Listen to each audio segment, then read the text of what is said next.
wrestling world. This is the live reaction to AEW Collision and MLW Lucha Apocalypto. I am Dedrian Cologne, and I like to introduce you guys to Light-Skinned Gaijin from TikTok and soon to be Blue Sky, depending on whatever the hell happens with TikTok and everything. Thank you for joining.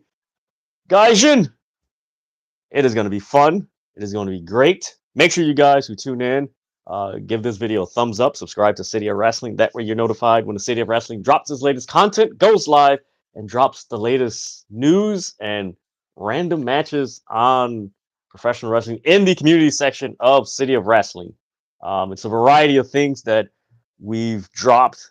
Stardom, CMLL, was it CWW? Was it? Or CW? I can't remember what it was. Just a whole bunch of good matches and stuff like that. So right now we're just waiting for Collision to start. And this is the first show where I do not have a poll. And I do not know what to make a damn poll out of. Ooh, that cake looked good. Has it Bobby started Flay. on your end? No, it's still the Christmas commercial and everything. Cause I got House of Black coming out right now. All right, so you're ahead of me then. Yeah. Let me see. Yeah, you're ahead of me.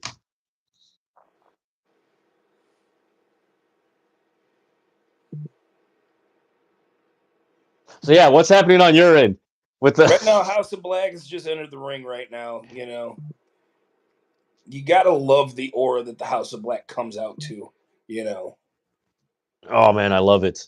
You know what's funny is that people with the whole Malachi Black thing, I'm like, has anybody paid attention to how Darby first challenged Brody, then he challenged Buddy Matthews, and then Malachi Black with Adam Cole? Like, do you realize they're actually positioning the House of Black as faces, and nobody is picking up on it?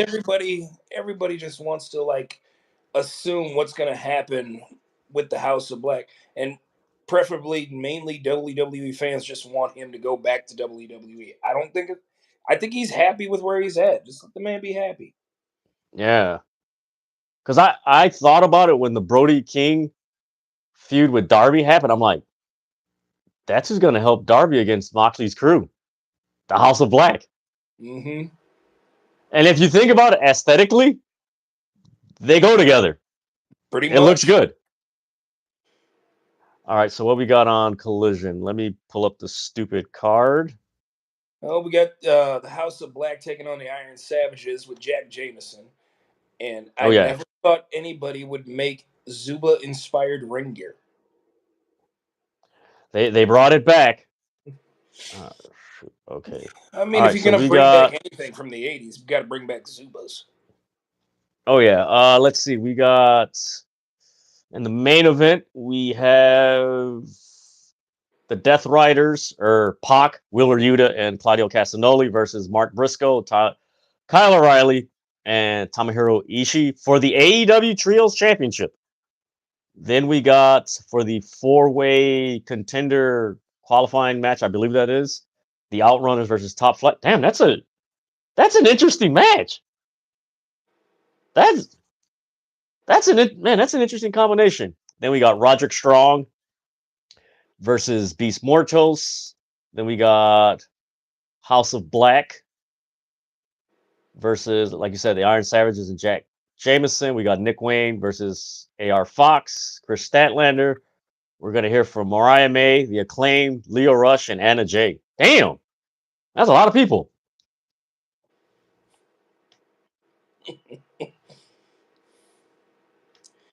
These guys are so damn corny.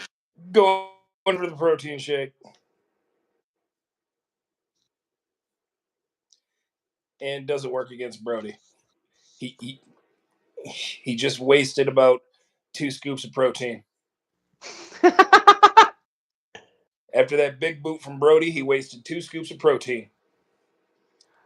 You know what? The freaking Iron Savages, I would... they have like a goofy gimmick, They do. and maybe I'm wrong, but they look like a freaking dollar store version of the War Raiders. Honestly, you know who they remind me of? Matter of fact, they don't even remind me. You know how I think they're really trying to be? They are the Timu version of the Outriders. Yeah. Yeah, I could see that.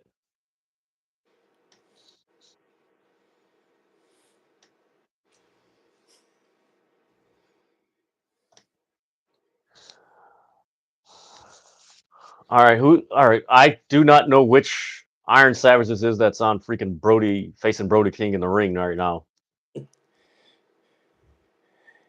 You could just call him Timu Otis because that's who he Yeah, reminds me of. or we take it old school. Iron Savage 1. Yeah. Take it One old and school. two. One Iron and two. Savage 1 and Iron Savage 2. You know what? I kind of missed that about um the uh the old school way that they used to do stuff like that. Right. Like we don't know their name. It's 1 and 2. Kind of like what they did with the Vianos in WCW. Mm-hmm. Viano 4 and 5. Man, you know what? I wish they would bring back the was it the machines? Oh yeah. Was it Wrestling Machine 1 and then Wrestling Yep. Machine 2? And the third one casually was not Andre the Giant. You know what? There was a there was a promo I was seeing, and you could tell who all three of the machines were Yeah. because it was this big giant one. Yeah. Then the other one, you could tell it was Axe, and then the third one, you could tell it was Hulk Hogan. It was like you're not fooling anybody. You're not No. fooling anybody.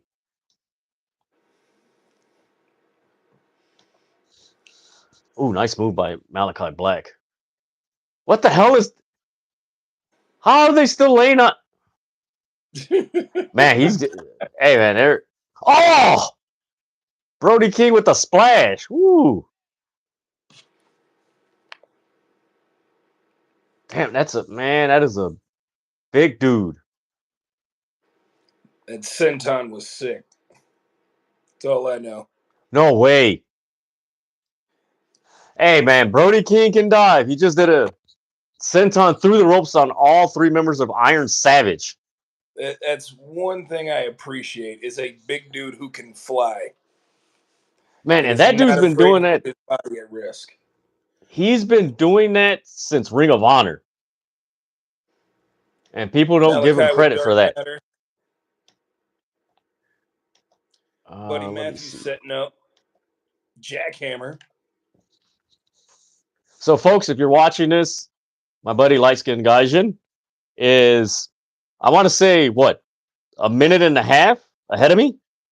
I actually I got it on DVD. I rewound it to back to where I feel like you are at. Okay, Getting ready to I'm set up for where you're at the triple team move, right? uh buddy or Brody King. Oh yeah, there you go. Yeah, There it the is. cannonball. Cannonball in the corner with the kicks to the side. 1, 2, 3. There you go.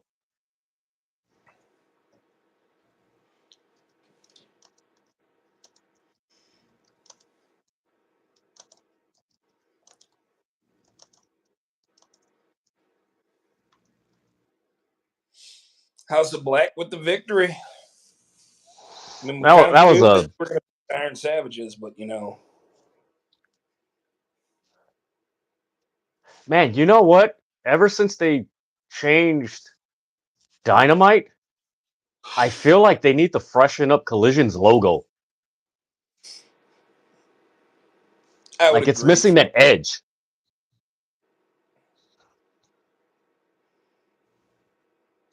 What the hell? Lights Ah, went black. FTR. Malachi was getting ready to speak on something, and then FTR interrupts him.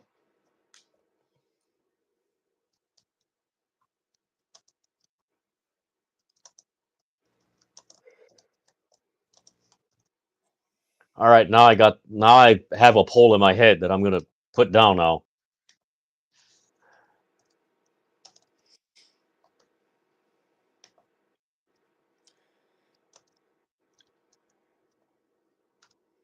You know, and I know a lot of wrestling fans like the fantasy book matches, but this is one match I don't think anybody has thought of: FTR versus the Kings of the Black Throne. You are right.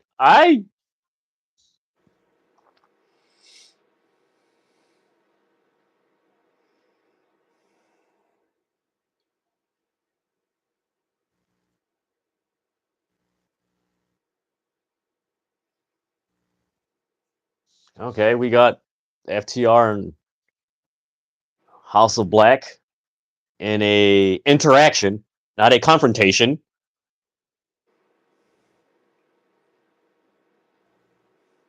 You know what? I've never noticed this until like a couple months ago.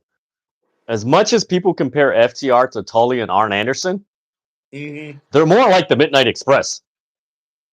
Yeah, I mean, since they're basically using a playoff of their music. Mm-hmm. Except I have never seen either one of them try and land a super kick. You know what? I think Cash did. Yeah, Cash Wheeler used the super kick a few times, So that and makes him the same lane. I'm using that loosely. A few times.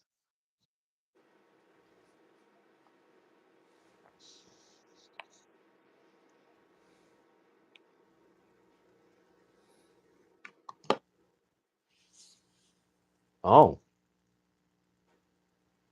Oh! Yep. Brody and Malachi. Yep. Oh, good luck. You know what, man? As much as people, I know a lot of people like, man, Malachi Black should be higher. This is this. I think people need to come to the realization, and it's not anything bad or anything like that, but Malachi Black is this generation's Jake the Snake Roberts. Mm-hmm. He doesn't need a title. He cuts a lot of promos and riddles. He's very dark. You got Leo Rush now cutting a promo. Hey, kudos to Leo Rush, man. He has been on a freaking tear since rejoining AEW.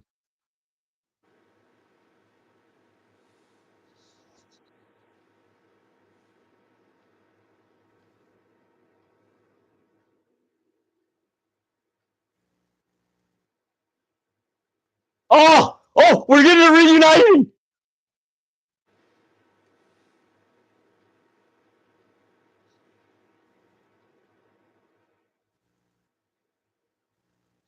We're getting Bobby Lashley and Leo Rush.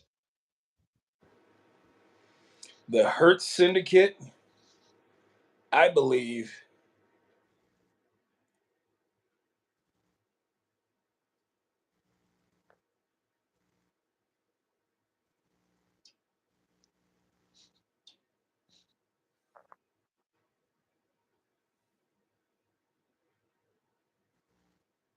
Oh my goodness.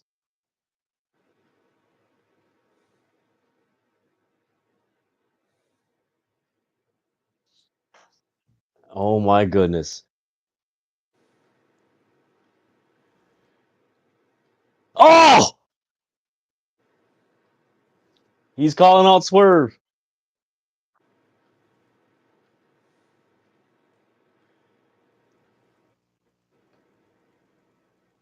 Wow. What if we get a debut of Blackheart Leo Rush in AEW? I don't know if Ooh. having him go against Swerve on Dynamite would be the appropriate time to do it, but how much of a pop do you think it would get? Ooh, man, that would be dope. All right, here's the poll of the night, guys. Who will dethrone AEW World Champion John Moxley? Will it be Darby Allin, Orange Cassidy, Swerve Strickland, or Will Ospreay? Make sure you guys put in the votes and everything. This is gonna be a really fun night. Man, you know what? The MLW card is gonna have a lot of lucha libre. Let me pull up that freaking card. Oh yes, Private Party. I do like Private Party's new theme.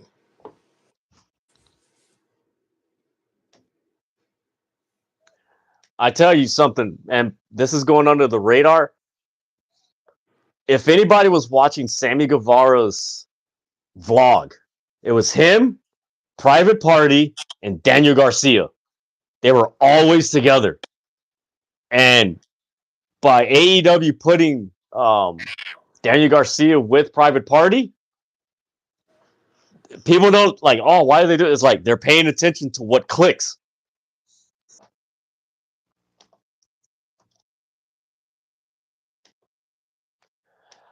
Man, so did Leo Rush join this thing? Oh, you're good? I think he was. Sorry, I went to share this live Oh, with a okay. couple people, but I don't. He was speaking more so in riddles. I think he was just trying to get the attention of the Hurt Syndicate and be like, "Hey, I'm gonna do you this solid. I'm gonna soften up Swerve before Lashley's match at Full Gear." Okay. Hey, kudos to AEW. That is pretty dope having Private Party behind the rope at the entrance with the bottles and the security guard. That is pretty creative.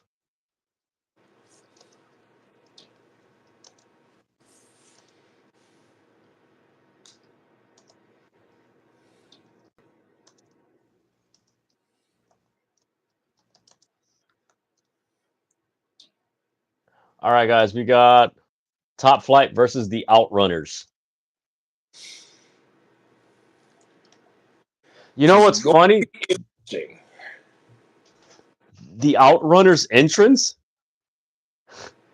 is not 80s. It's free. It's almost like new metal. The band who does it. They just dress like it's 1980s in Miami. Yeah. Like I found it. Was it AEW? They posted it. No, it was Ring of Honor. They posted the song on one of their IG posts. I was like, yo, I've been looking for this damn song. And I found, I was like, the hell? And I went on YouTube, looked up the artist, and then I'm like, yo, this is like a goth metal band. Like, what the? It's like, huh? I was like, well, it works.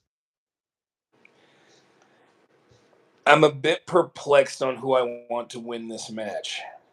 Because at the end of the day, I'm a fan of the Outrunners. You know, definitely a very popular tag team. They're getting over. But me, I'm from Minnesota. So, of course, I got to support my boys, Darius and Dante Martin of Top Flight. I thought about this earlier. I like both teams. And the cool thing is you got one young team, but young as far as being an AEW tag team division. Yep. Hey, LaRon Ford, man. What's up, man? See, that's the question. Did he join the Hurt Syndicate? Some will say yes. Some will say no. We don't know. Like I said, he was just talking in riddles. So, you know what? Let me hold on. I had to break my rule and I went to that site. Right. That site. That site. Let's see, but he teased that there will be a point where he has to make a decision. That is true. Shoot. What was it? What was I doing? Damn it. I forgot the hell I was looking for. Oh, MLW.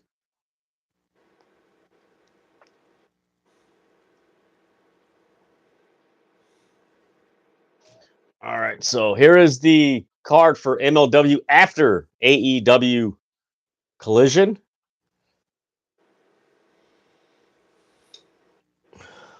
You got in the main event, you got Titan, Mystico, and Avernero. Man, this is all luchas. You got Star Jr., Atlantis Jr., and Atlantis versus Barbano. Oh god, I'm terrible with these names.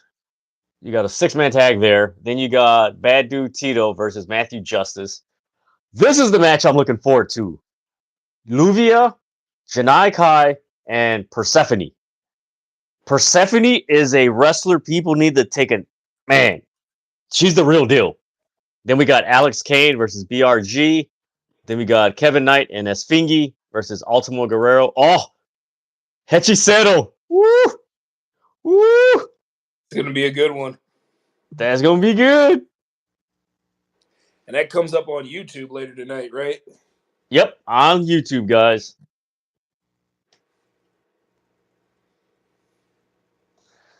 Ooh, nice move. Now, what would you describe the Outrunners style? It's brawling and slight technical. That's what I would say. You know, if anything, they're too big to be considered high flyers, but Yeah. they got a mix of good tag team chemistry with the of the old school Rockers and Heart Foundation, I want to say. Yeah, it's I was thinking about that the other day because I was thinking about the tag teams of the 80s. And I was like, okay, the Road Warriors were more power and brawling. Midnight Express was more mat wrestling, technical, slight high flying, considering what high flying was at that time. Actually, no, they were more agility. They weren't high flying; they were agility. That's what they called it back then. Then the Rock and Roll Express were more speed and agility. Of course, the Rockers were the same thing. So it's like, man, what the hell are the Outrunners? Like that's an interesting style to like think of. Like, what is their style of wrestling? So Jack Perry is going to have an open challenge, and Action Andretti's answered that challenge tonight. Yes, I believe. Is it? Nick Wayne faces AR Fox, and then you have the Trios Championship with the Conglomeration and the Death Riders. Man, how did they? What graphic did I get? Man, I got the oldest one. Or yeah, because I don't have the Jack Perry thing. I remember seeing that graphic and everything. Let me see what else we got here. Oops, let me go back to ML.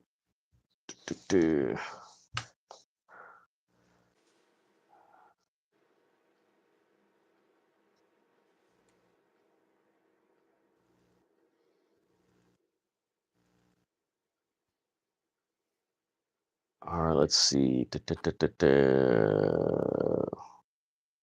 Oh crap! They got stills of Seth Rollins in the trailer for Captain America: Brave New World.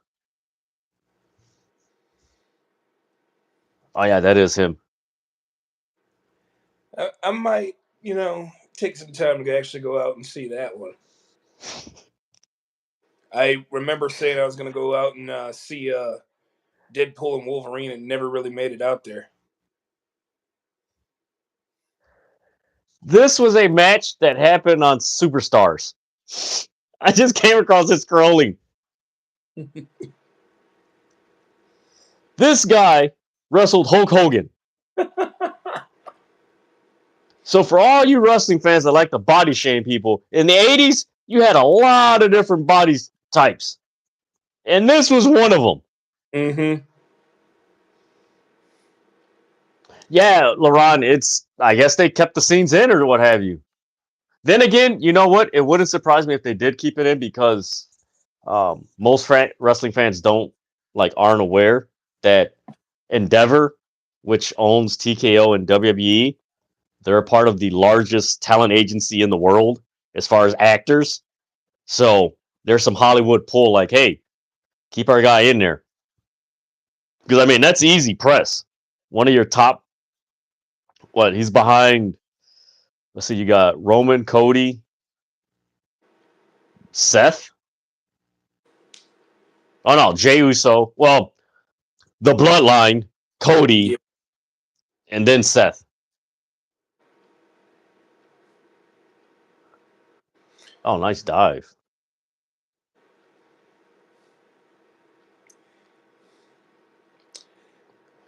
Oh, this is so stupid. You can see the dissension. Well, that's a nice dissension. Well, I mean, you had Action Andretti going through his deal last week with when they took on Dark Order, and now it seems like Darius is trying to go the same route as Action Andretti.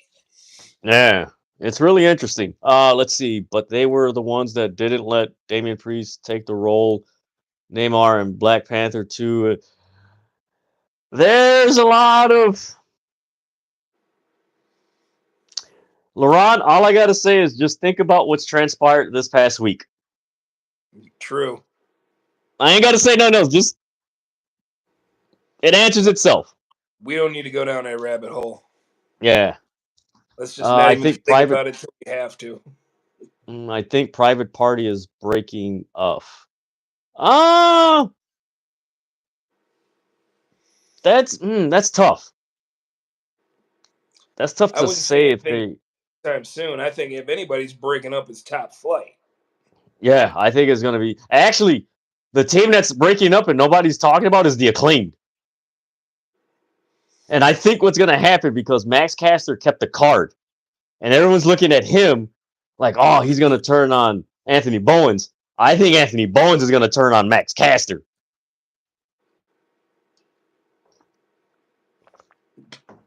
Ooh, nice knee by. Great jumping knee there by Dante. All right, there in the bottom right corner. Ooh, Corner nice. uppercut. Hot shot. Nice super. Sliding hot shot by Ooh, Darius. through the ropes. Here's the cover. Ooh, kick out. It was almost like they started off real quick, and then when they got to the pin, it was like.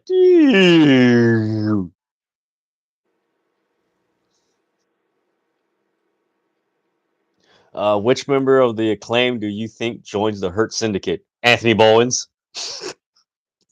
That's the one, Anthony Bowens. Mm-hmm. Cactus clothesline sending Darius outside. Uh-oh. He's firing up. He's firing up.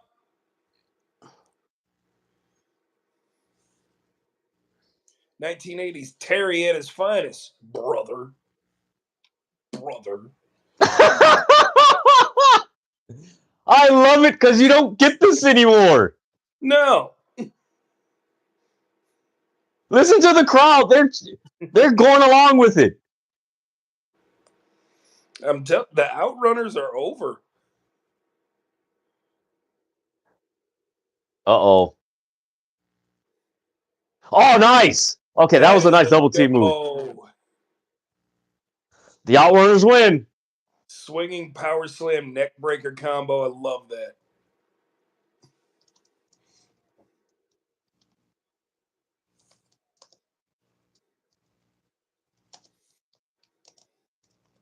Okay, that's a pretty cool finishing name for a finishing hold.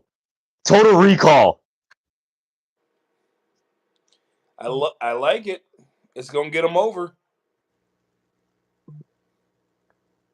It's funny because WB and AEW are like simultaneously like elevating their tag division.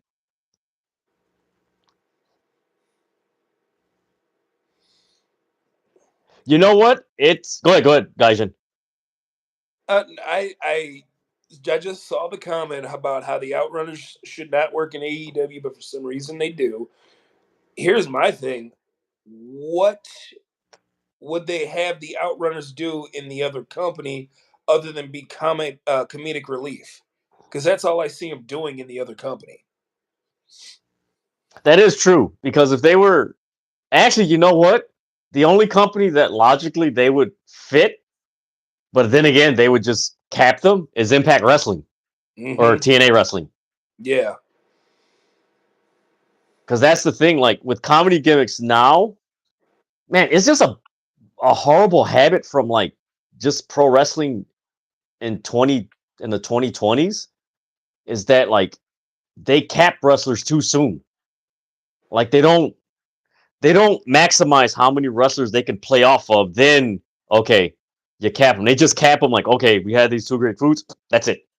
Like the Outrunners, like I would love to see them go up against the Hurt Syndicate. See how that goes. Right. Just get mollywopped and everything. What's another tag team? Hell, wait a minute. Have they wrestled the Bucks? Who, the Outrunners? Yeah. I haven't. I do not recall that they have. Man, did they? Ah, crap! I don't want to go on freaking cage match. Oh Lord. I was getting ready to say fire up cage match. Oh man, this is. Oh, man. I don't know why, but I always come across some really cool historic pro wrestling clips from like the 80s. Here's one. They let's see, Outrunners would be booked like Pretty Deadly if they were in WWE. That's what I'm saying. They'd be that's actually. You know what's sad is that the Outrunners are actually more entertaining than Pretty Deadly. True. Because here's the thing. Most people don't realize this. Pretty Deadly is basically a tag team version of Fandango and Tyler Breeze. That's all they are. Yeah. They're another version. Let's see. And I feel like they would put the Outrunners on NXT, give them the NXT tag titles, call them up to the main roster, and not do a thing with them. But have them shoot backstage segments and skits.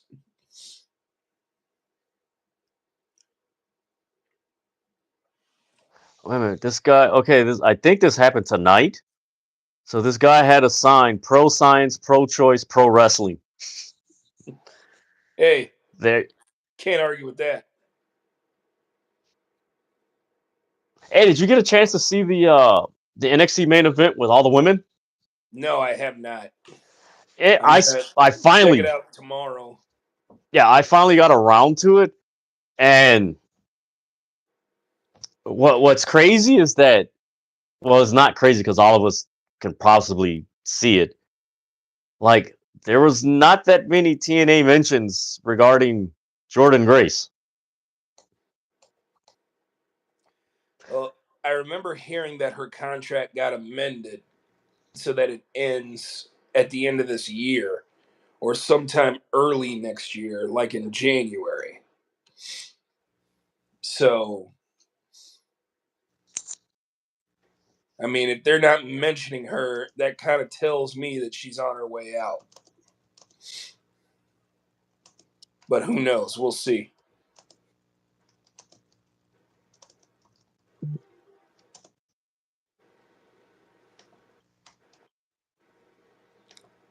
What, the bilingual badass? That's a dope wrestling name. Uh-oh. Here we go. The Hurt Syndicate interrupted the Acclaimed.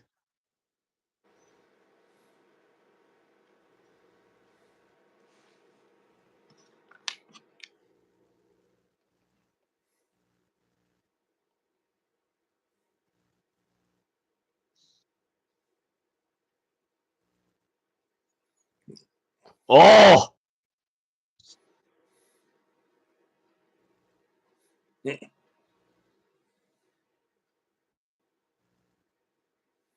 Yeah, Max is like,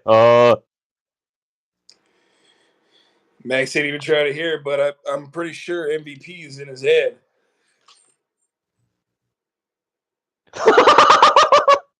I'm sorry. I love the Hurt Syndicate in AEW.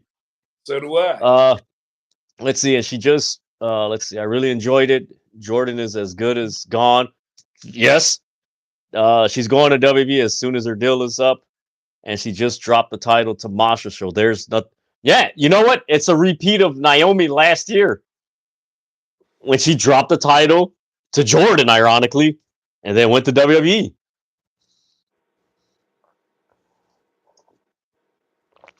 Damn, LF5 versus the Acclaim next week. Ooh, that should be a good one. The Hurt Syndicate are a perfect fit in AEW. Man, they're perfect. Perfect. Like the thing is, and Laurent, you probably agree with this because I follow you on Twitter and everything, and vice versa, and watching wrestling for a long time and everything. The best gimmicks in wrestling have a plethora of wrestlers to play off of. It's not just 4 or 5 guys. Oh, that's it. We don't have nothing else. Like you could just play off this, play off that, play up like so many. Like think about it. The Hurt Syndicate will probably feud with the Kingdom, LFI, House of Black. Ironically, that's actually kind of funny. The Hurt Syndicate is the House of Black, Moxley's group, the Elite, Don Callis family. Man, am I forgetting someone else? I'm forgetting somebody else. Yeah, it's like I said in the live we had last night. I would keep the Hurt Syndicate and Death Riders as far away from each other as possible. Man, okay, so this just came to me. So Daniel Bryan or Bryan Danielson is one of like him coming to AEW is like one of the best runs. Another great run in AEW, low-key that's been really good, is Roderick Strong. Yeah. Except Because he's had to basically bring back like something different and run with it. The whole saying people's names out loud and yep, obnoxious. Adam, that was so stupid. But and Joe. that's the here's the other thing. We got the Hurt Business. Wait a minute. You know what? Are we getting a lot of factions that didn't work out in WWE reuniting in AEW? Yeah, we just need Top Dollar and Ashante the Adonis, and then Hit Row can reunite. Or actually, better yet, we can have Montez Ford and Anthony what the hell is his name? Anthony on Angelo Dawkins. Yep, Angelo Dawkins. Uh-oh, Mox. Wait a minute, Mox sees this Superstation T. What the what? You know what? I Let's saw it on Instagram earlier today, and I'm like, what did Mox do? I know, I'm like, all right, let's see. Roddy has low-key been a great signing for AEW, and he actually has a person. You know what's crazy? He has more of a personality in AEW than what he had in NXT outside of the Undisputed Kingdom. So we're gonna hear from Lashley and Will Ospreay Wednesday on Dynamite. Ooh, Next, can you imagine that match? Bobby Lashley and Will Ospreay. Oh. It's gonna be power and speed and high. Will's gonna have to use his speed and high flying ability just to ground Bobby Lashley. Oh, and speaking of which, for those of you guys that follow me on other social media platforms at Lightskin Gaijin, couple of buddies of mine next week, like 3 days in a row. For those of you that follow Hot Take Wrestling on his platform, Toxic Jose, my man Joe, his birthday is on Wednesday. Our buddy Brett, aka that bald bro, his birthday is on Thursday. And then you have me, my birthday is on Friday. So 3 days of celebrations next week. Oh my lord. That's crazy. So it is official, guys. Yeah, I can't wait.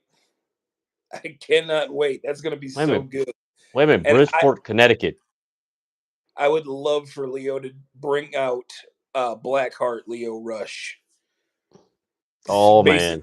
Basically saying, look, I cannot be, have all this charisma and swag just to beat somebody like Swerve, who's a dangerous man. I feel like I need to be just as dangerous.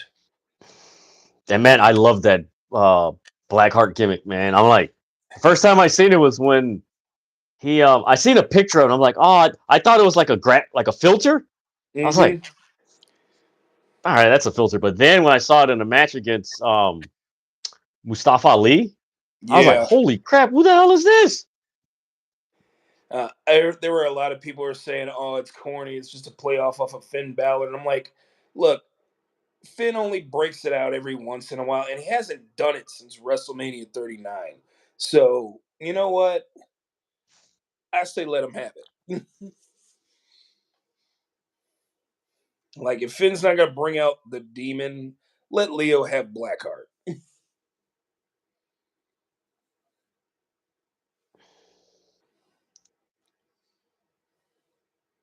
I don't know what the hell that comment is, but buddy,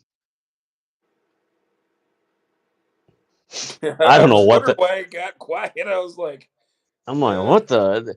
I forgot to warn you about that, and Laurent can tell you we kind of hit some like just. I don't get it's these. crazy. It's It's crazy. like, you're off. Yeah, was it? I think it was on here I mentioned, but I know I mentioned it on TikTok. Remember, I said it a couple weeks ago.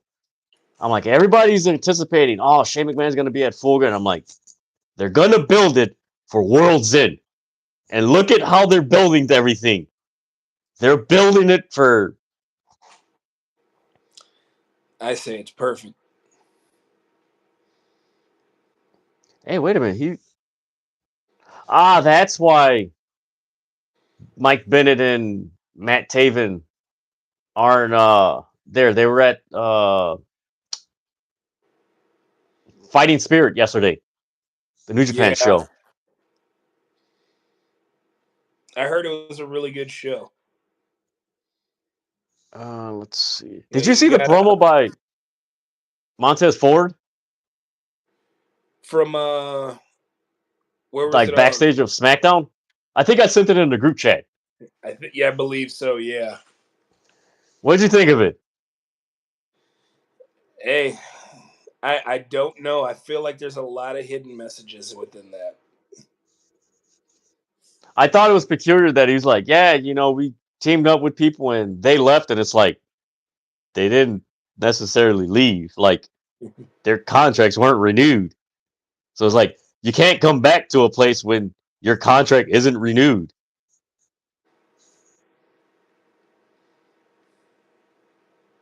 Let's see what. Oh Lord, I miss this man. I miss ECW Mike Awesome. Speaking of big men that can fly,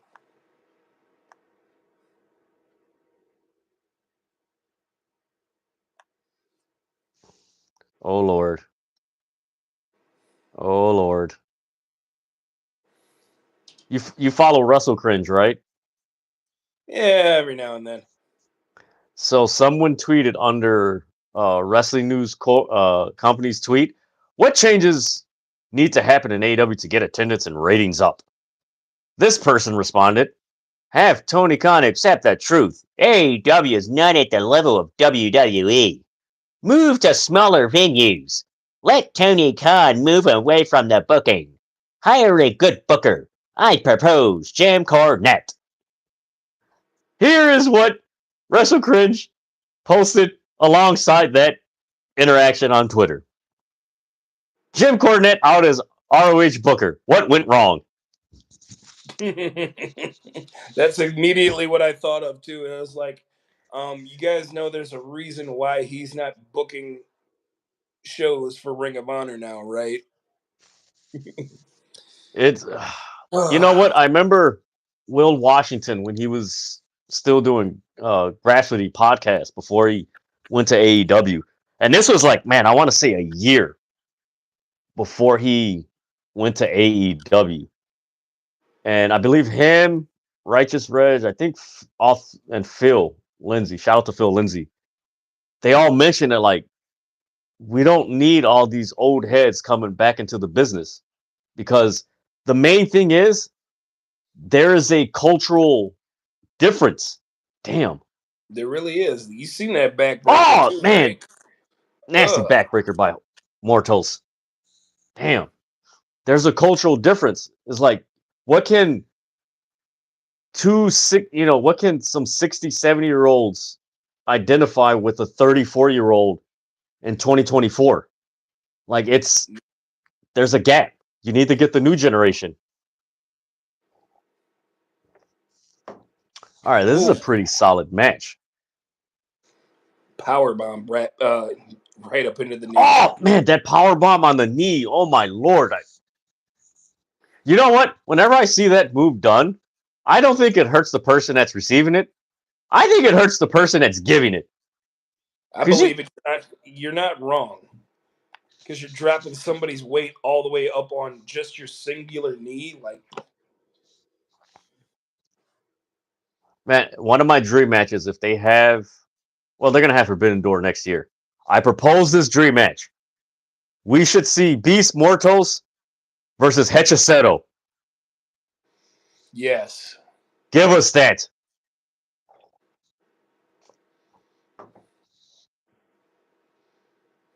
Ooh, nice knee. Nice drop kick. Roderick Strong wins. Hey, man, you know who Roderick Strong reminds me of? Who? Owen Hart. Yeah. Oh, damn, Lance Archer.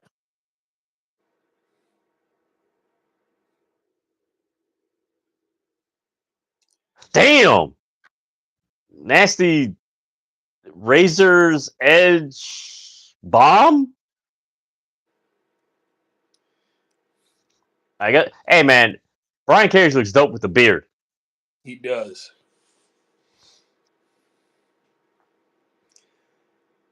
So you got Don Callis' family coming out to basically feud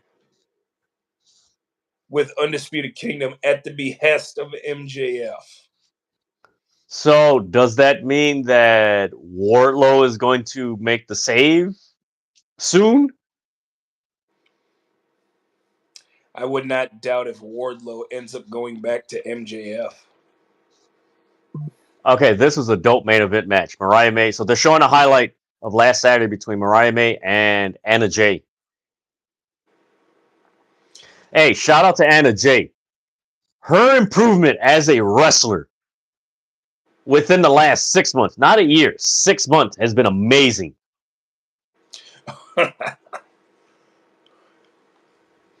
She had, and I mean, I would give kudos to her tour in Stardom too, as a part of the 5-star Grand Prix this past summer. Yep.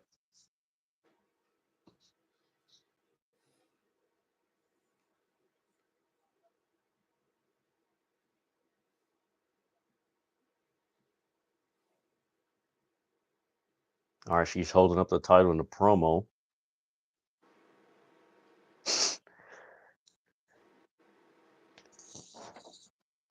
So she basically said she's surrounded by shit wrestlers in the women's division. That's what she basically said.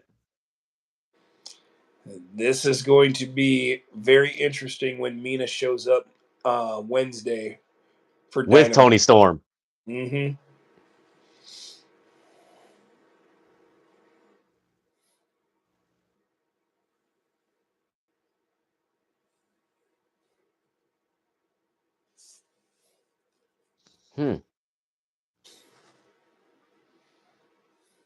Isn't she only like 25? She's very young. I would say 25, 26, somewhere around that region.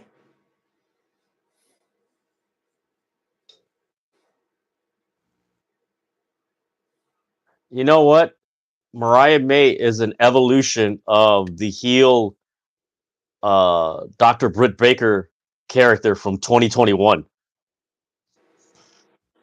Yeah, hey, Anna Jay. Or as I call it, Penny from Big Bang Theory. She does look like her.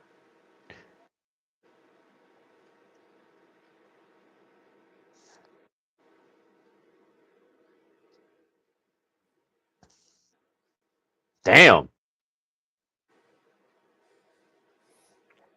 Let's see, but they need to give her a serious challenger because her title run has been pretty lackluster.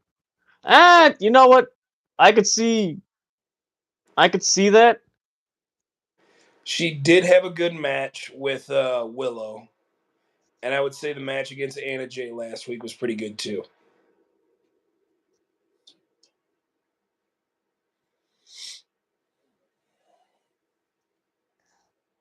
You know what? If I'm AEW,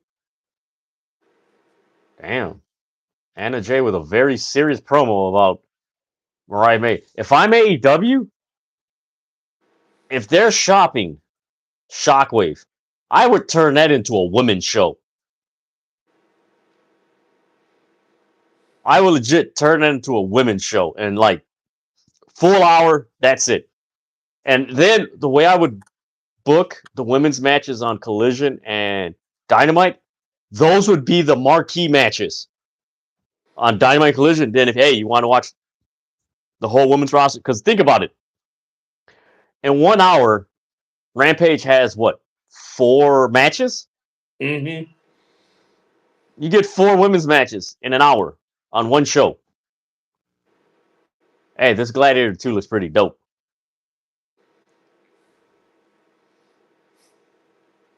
The odds are against me.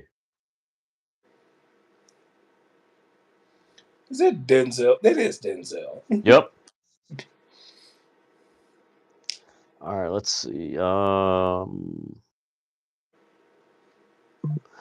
they did show the. All right, let me, because I'm watching a clip right now of Seth Rollins. Let me see if they show him. Because they showed him in the gear. They didn't show him without the gear. Who's he The supposed to be picture playing? that one of the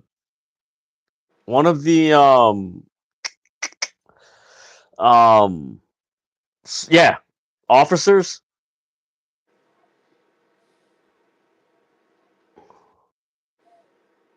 Because I think they arrest freaking this guy's father, Captain America, Brave.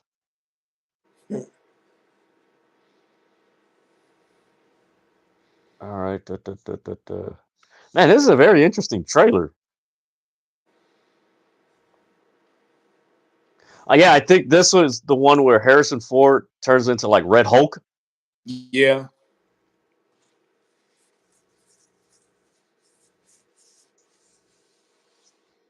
Man, I noticed this guy Anthony T. Mack, the new Captain America. Man, most Yeah. of the movies he chooses, like it's like some apocalyptic, like end of the world stuff where he's got to survive. Let's see, Serpent King. Yeah, there you go, Serpent King.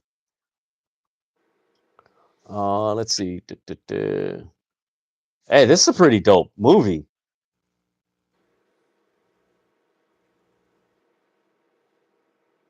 Okay, there. Okay, you see Seth Rollins there. Hey, Ricochet. So yeah, you basically see him in the gear, and you only see this. That's all you see with Seth Rollins in the trailer.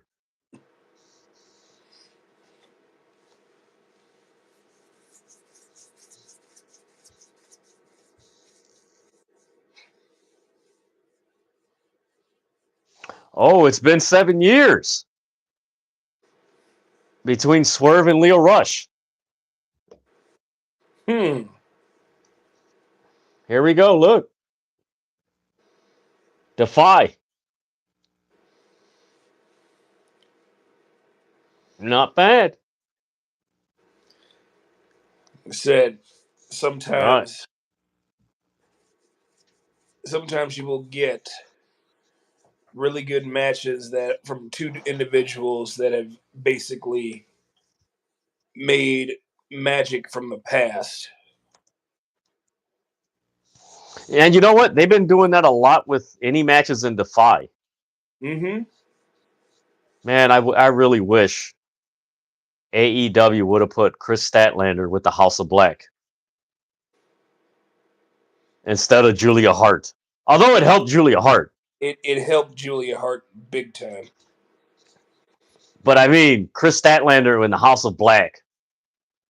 Like, she fits them.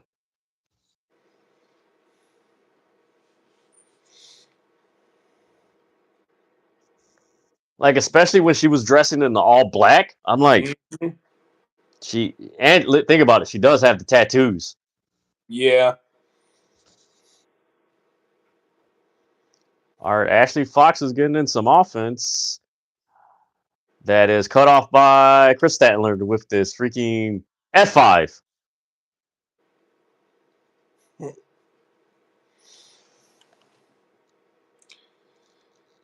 Damn. She just. You know who I really Damn. wanted things to work out with AEW and a certain individual? Megan Bain. Oh, man. Woo. That would be sweet. It would. I mean, honestly, when you think about with all the turmoil going on between Mercedes and Yo, Camille, that was a dope attack by it Mercedes. was. It was.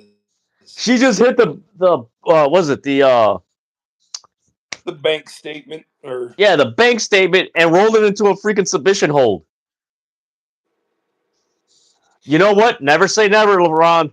Never say never. Never say never. yeah, who's to say she doesn't bring her in later on?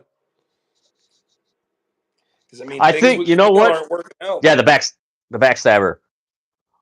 I've noticed ever since AEW got the deal done with WBD, but with the talk of Shockwave, and the talk of ROH getting a new TV, I think what you're seeing, as far as you don't see a lot of wrestlers or women wrestlers on there. I think they're slowing things down until they get everything situated with Shockwave and ROH.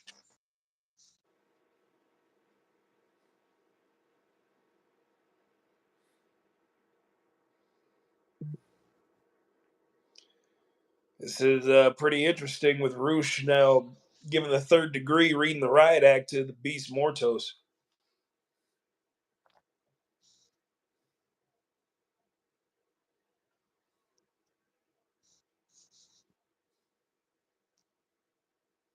I like Jake the Snake with them. Mm-hmm.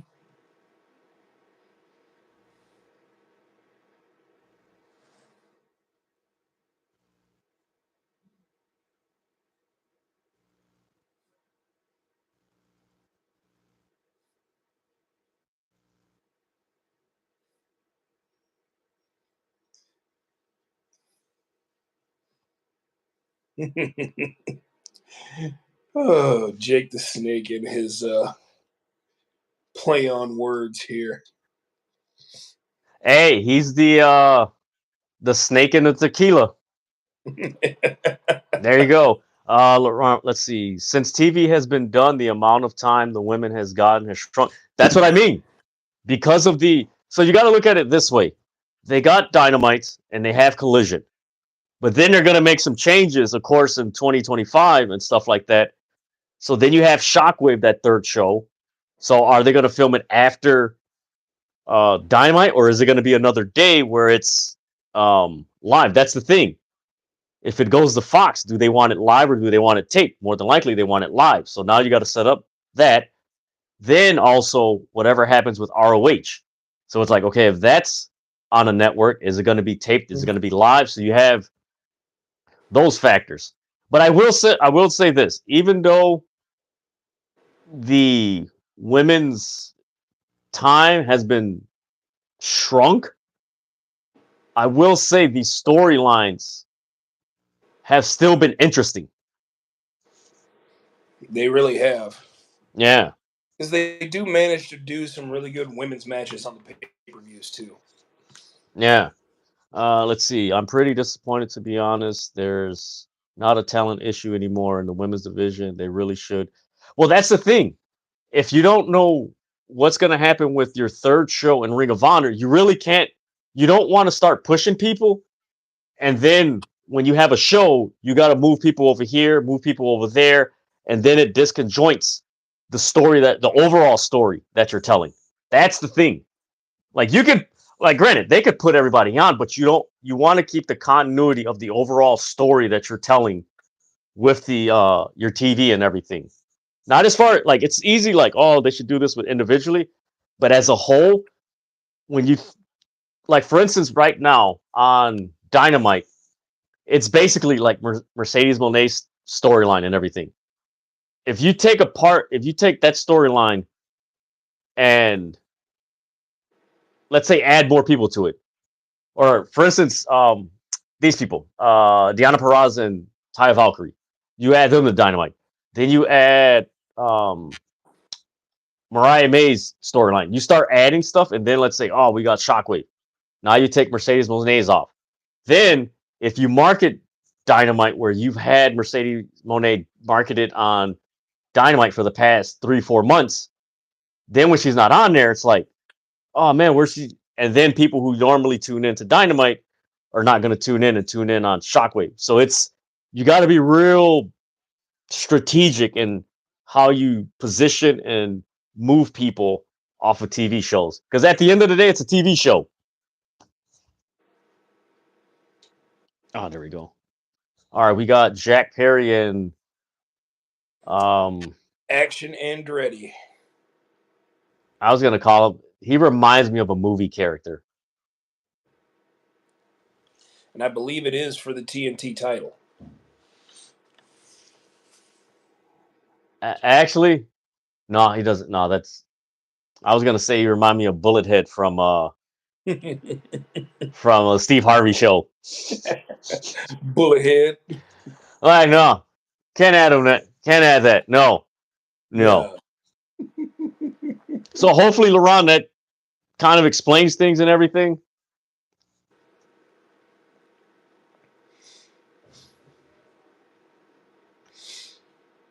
Because I mean, the other thing, guys, and if you really think about it, like they've had Rampage as far as their TV shows since 2021,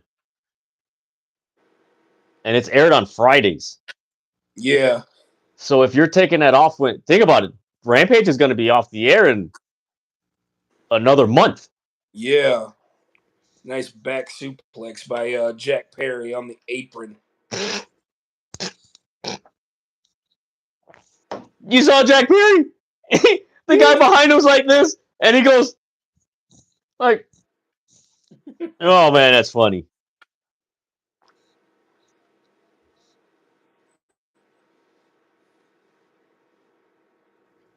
Man, I really want to know what the hell's there. Oh, a freaking backdrop on these stairs. Just launching him into the stairs too. Damn. Picked him up and lifted him. Like, I don't think a lot of people understand, like, just, yeah, Jack is a little guy, but he's incredibly strong for his size. And he's picked up weight since his sabbatical after all in from 2023.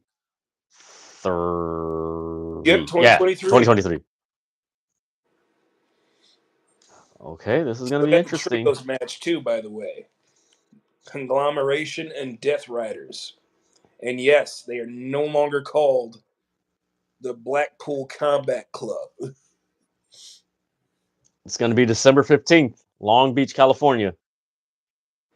So we know Mercedes is going to take on, how do you pronounce her name? Hazuki. Hazuki. There you go. Let's see. Zack Sabre Jr. I don't know who the hell he's going to.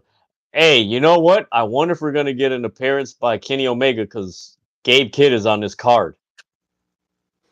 I'm surprised we didn't get a surprise appearance from last night. Death Riders is a really good name. That is the perfect name for them. Mm-hmm. That is a man. People, man, I don't understand. Well, I kind of thought about this the other day, or actually earlier today, that a certain segment of wrestling fans are very similar to a certain segment of political supporters. Leave it at that. Yeah. Because man, AEW has had some really cool names for some factions. True.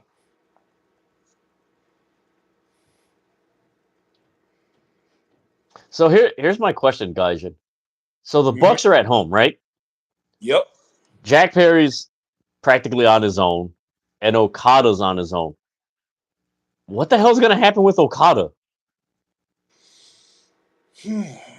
Well, you have the Continental Classic coming up. So that essentially puts him on his own. What could Huh. happen is that Okada does fairly well in the Continental Classic. However, he may not make the finals. Hey, did they show Peter Griffin? That was Peter. It was Peter Griffin. Peter Griffin is in AEW. Peter Griffin is in the crowd. I was like, and you see the crowd stand. I guess he said something to him. Jack Perry. Oh man, that's funny. Oh man, that's funny. Come Thank you on, guys for Jack. tuning Where's your in. real glass? Oh man. Thank you guys for tuning in to this live reaction of AEW Collision and MLW Lucha Apocalypto. Give this video a thumbs up, subscribe to City of Wrestling. That way you're notified when the City of Wrestling drops its latest content, goes live, or drops the latest news in professional wrestling in the community section. Follow City of Wrestling on all social media platforms. Gaijin, where can the people follow you? You can follow me at Lightskin Gaijin, not just only here on YouTube, but you can also follow me on TikTok, Instagram, Threads, the site formerly known as Twitter, but I still call it Twitter. And you can now follow me on Blue Sky at Lightskin Gaijin. All I'm right, let actually me. in the middle of creating another video where I rank the top 10 uh, world champions in WWE. All time or? All time, which means Ooh. it does not matter what world championship they have held, whether it's the WWE, the World Heavyweight, Universal, the new World Heavyweight that they have, the one that they're trying to create their own lineage with. Any type of world champion that has been in WWE, I'm ranking them.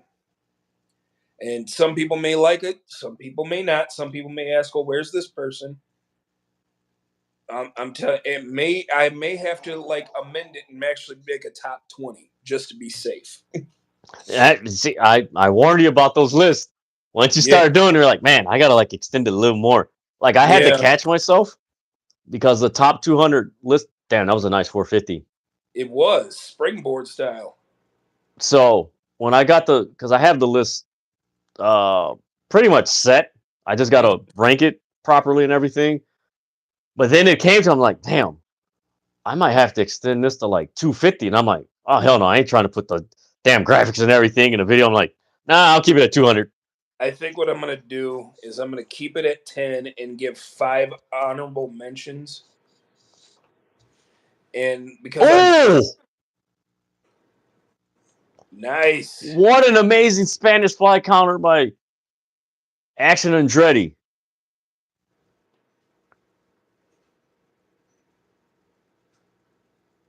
Whew. You know what, man? I wish they added Josh Woods to the Death Riders. Like, get him away from the premier athletes.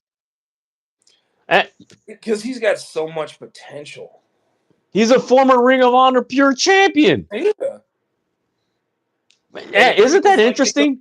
it feels like they're really not doing anything with him within the premier athletes. Isn't that So he would interesting if you. Hmm? it's like that would be the perfect outlet to get him in that group. Mm-hmm. I think we got to start tweeting Tony Khan. Hey, put Josh Woods in the Blackpool Combat Club. Right. Put him in a Combat Club or the Death Riders. Because, like, if you think about it, put Josh Woods in the Death Riders, then take Action Andretti and put him with Tony Nese for the Premier Athletes.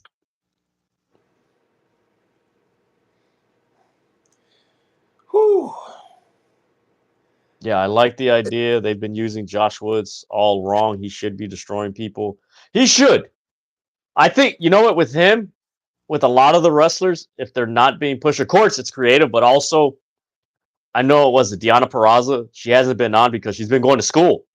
She's getting, I forgot what degree she's trying to get because she posted on Twitter. So that's the other thing. We don't know what they're trying to do outside of the ring. That they're like, hey, use me sporadically and stuff like that. So, that's why I say we just don't know. Hey, Laurent Ford just subscribed to your YouTube channel. Hey, I appreciate it, LeBron. Hey, Jack Perry with defeated. The running knee to pick up the 1, 2, 3.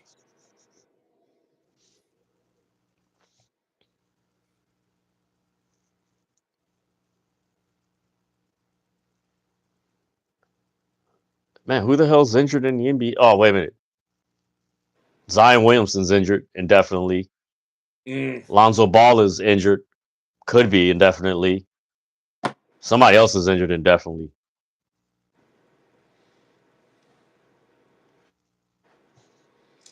Just saw you followed on Blue Sky, LeBron, too. Appreciate you, my man. All right, we got Daniel Garcia coming out.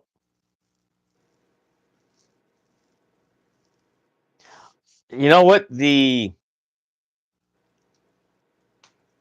I would like it if Daniel Garcia and Willard Yuta picked up some weight. I think that would add to their presentation. And by weight, I mean toned. They can get, I don't want, like, if they get too bulky, then it slows down the speed that they already have. Just get more toned.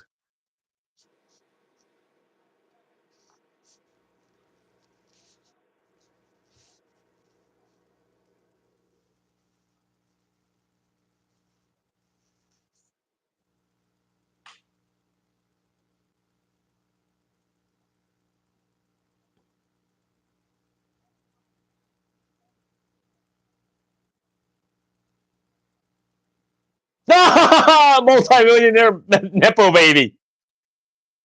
Oh, man.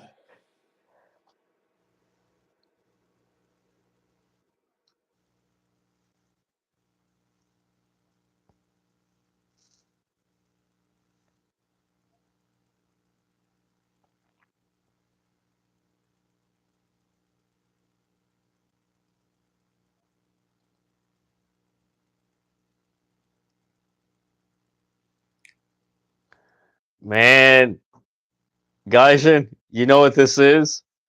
This feud between Daniel Garcia and Jack Perry? What is it? This is an AEW version of the feud between Tommy Dreamer and Raven. Yeah. Think of Scapegoat, Enigma Outcast. I'm surprised Jack Perry hasn't tipped up his fist like Raven. Like, he's literally, like, he's like a couple degrees of, like, some real crazy stuff to be Raven level.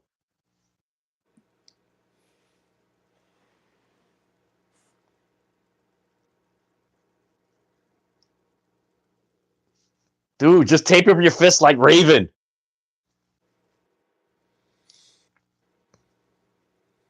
There's some very Raven-esque like features to this scapegoat character. A black van. He just kind of like sits in like the corners and crevices of the arena by himself, speaking in riddles. Hey, wasn't there? I'm brain like around. Wasn't there? Oh, wait a minute. Julia Hart.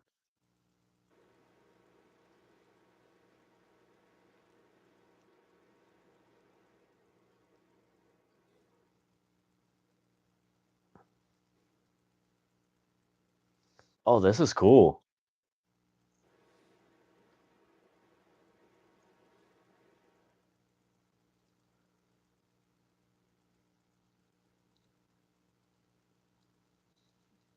This is a really cool vignette of Julia Hart.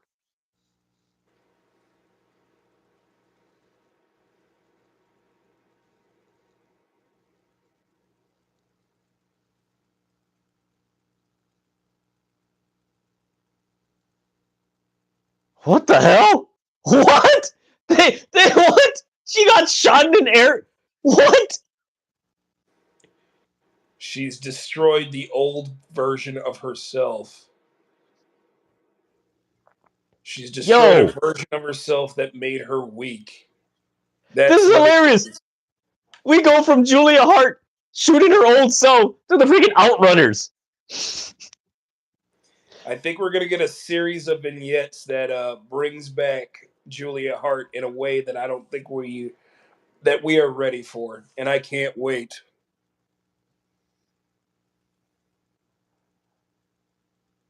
Thank God AEW exists. This is a total. I've used this saying before. AEW is a complementary alternative to WWE. It is a complementary alternative. Calling him Nepo Baby was cold as. Yes, it was. And you know what? Piggyback off what Gaijin said as far as the Raven vibe. If you remember, the Raven character was based off of him being a rich kid that rebelled against his parents. Man, I'm surprised Tony Khan doesn't lean into more ECW lore because he's a huge ECW fan as a kid. Hey, that's probably where he got it from.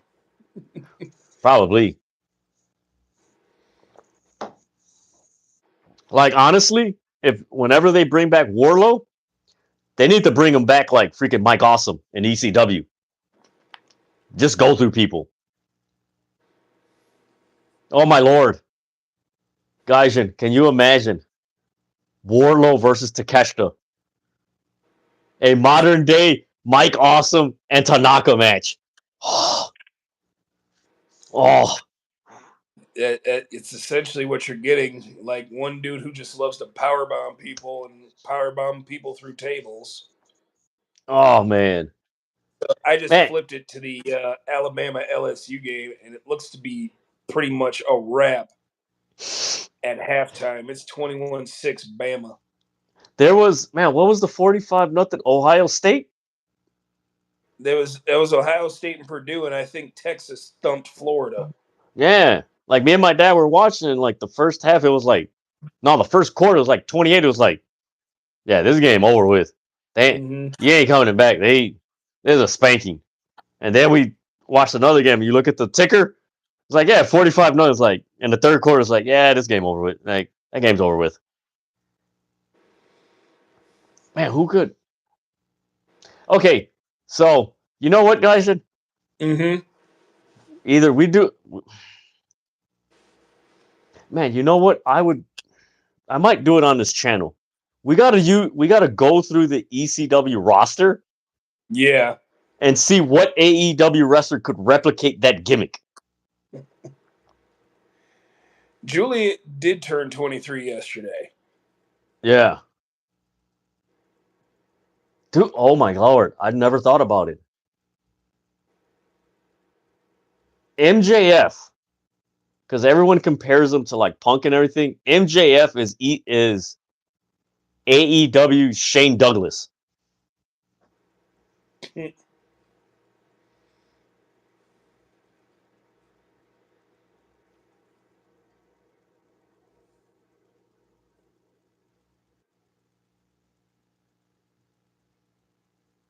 Is Matt Menard Italian? I think so. Even though he's from Canada.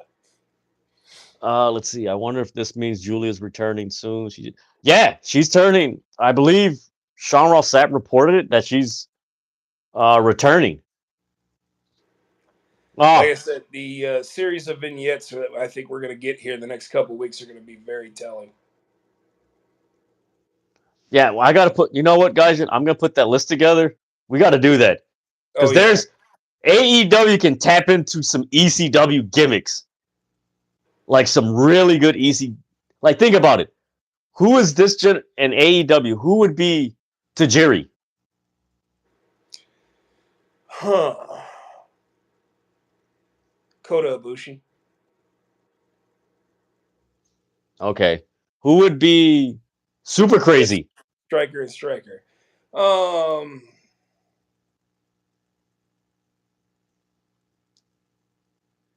I was gonna say Commander, but what about Hologram?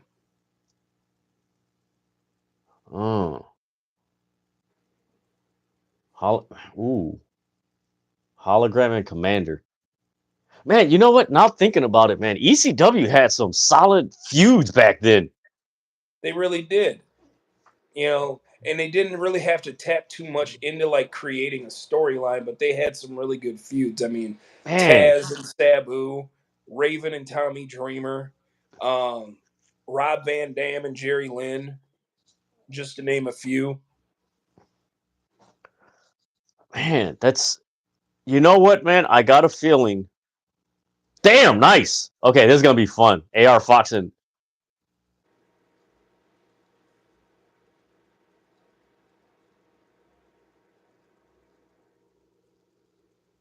Ooh, man, that dude got some agility, man.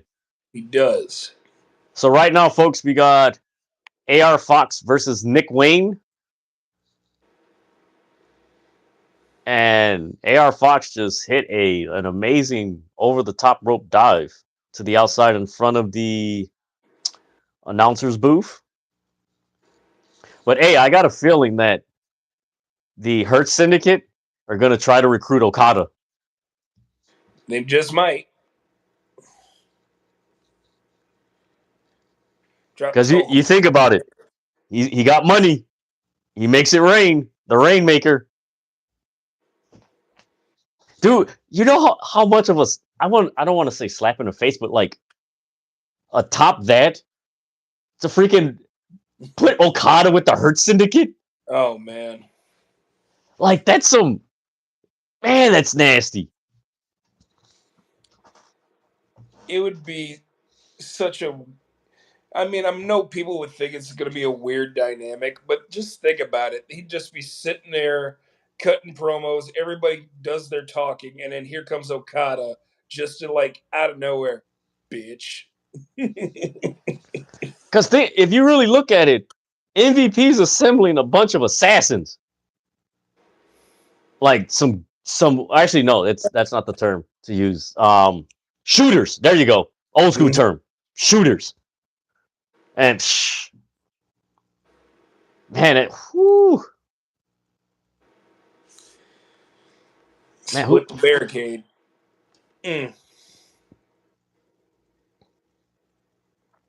All right, they're in the upper right corner of the barricade. AR Foxes or actually laying on top of the barricade. Aubrey Roberts is telling Nick Wayne to get back in the ring, which they're already been out there for more than 15 seconds. Ooh, nice DDT. Yes. That was nice. You know, for a company that owns Ring of Honor, I'm surprised they haven't enacted the 20 count that Ring of Honor used to implement when you spend too much time outside. Yeah. They would start that count and be like, okay, I'm going to count now, even though they've been out there for more than like 30 seconds. All right, we got Jack Perry and Daniel Garcia at Full Gear. Saturday, November 23rd. Let's see. Hey, shout out to Lyric Wrestling.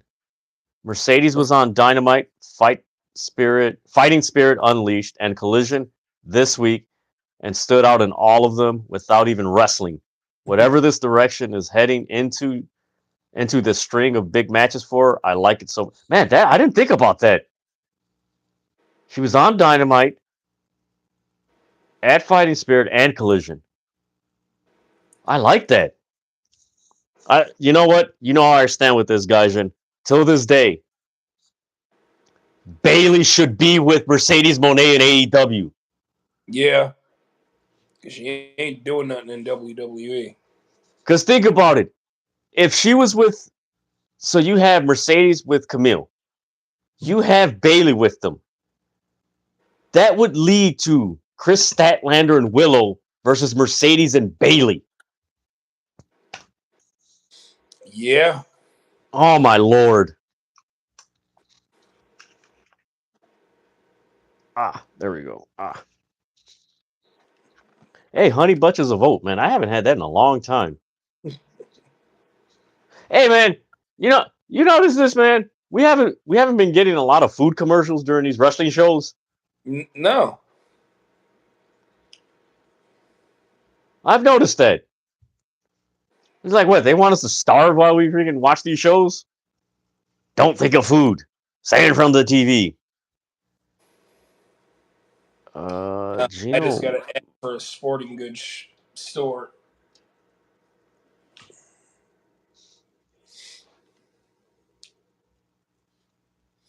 Okay, that's a pretty dope. So this guy in reality wrestling, Gino Medina, his entrance, he stands in the middle of the ring with a mask on, and then the smoke comes up. Mind you, his arms are down. It isn't like he goes like this and takes it off. Like, his arms are down, and after the smoke finishes, the freaking mask is off his face. That was pretty Oh, dope. my Lord! Ooh. What a dive! All right, upper left corner.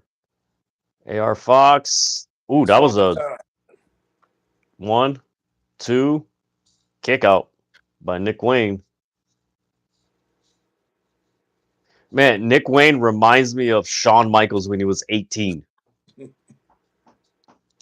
Identical, man. Identical. Not to mention he is wearing the heartbreak on his backside. Mm-hmm. You know what? If I were AEW, I'd pair him with Kip Sabian as a tag team. I think that's what they're getting ready to lean into as well. Nice enziguri there by AR Fox. Ooh, nice jumping elbow in the bottom left corner. Oh. Full Nelson suplex. Damn. As many times as I see that, I don't know how the hell those wrestlers take that move, man. That dragon suplex is ridiculous. And MLW is starting at 9 o'clock. And I don't get it considering, well, now I get it because they want to come on after Collision. Makes sense.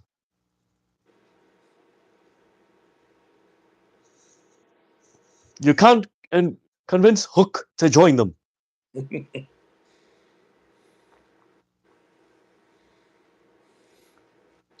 Going for another avalanche dragon suplex now.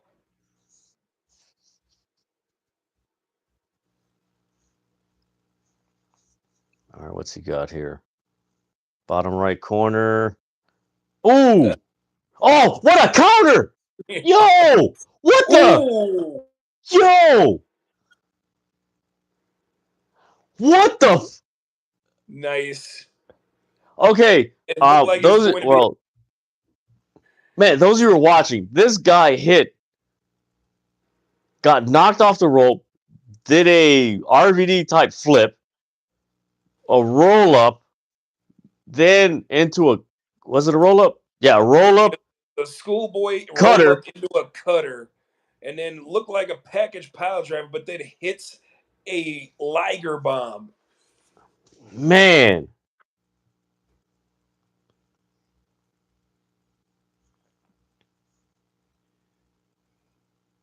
Wayne hits a boot. Low main pain.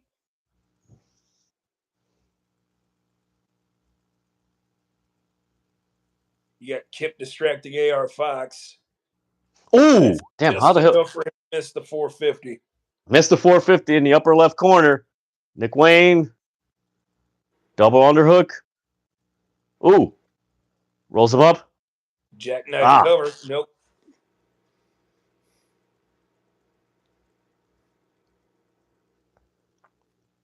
Hey, isn't Nick Wayne like 19, 20 years old? Yeah. Because he was 18 in what, 2022? Yeah. Oh! Ooh. A double underhook Canadian destroyer. What the what? Yo! Hey, this match was amazing. Wow.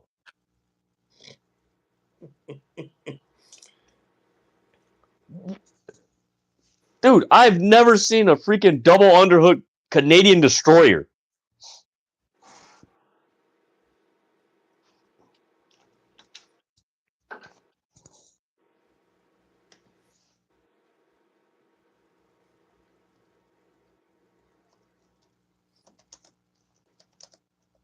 Nick ain't done.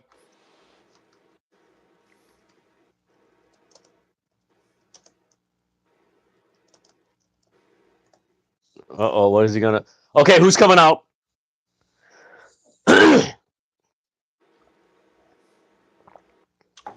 Mama Wayne just handed Nick a picture. Oh, they're gonna staple gun him. They got a staple gun. Are they gonna do it?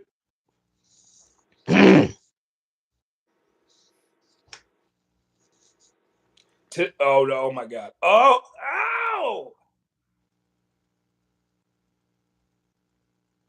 He just staple gunned a picture of his dad on AR Fox's forehead.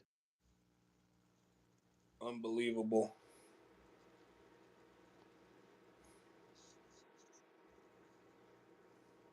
Wow.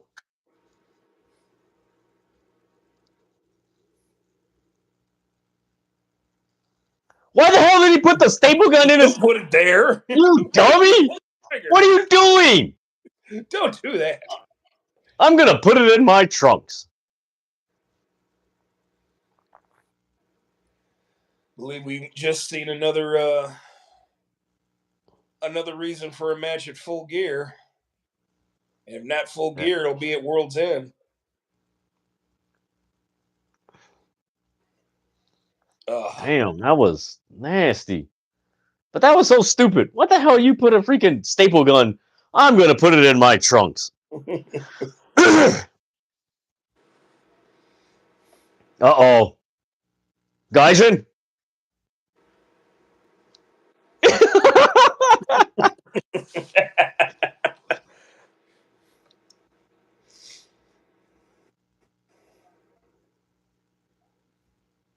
Jonathan Television.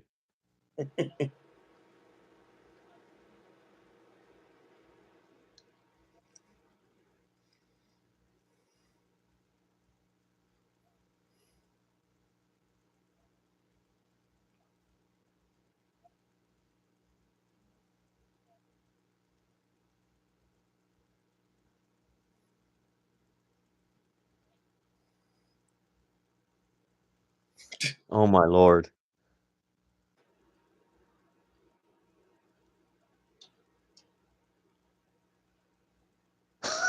What the fuck? My pet pig. A lot of you wrestling fans, I know you want. What the hell?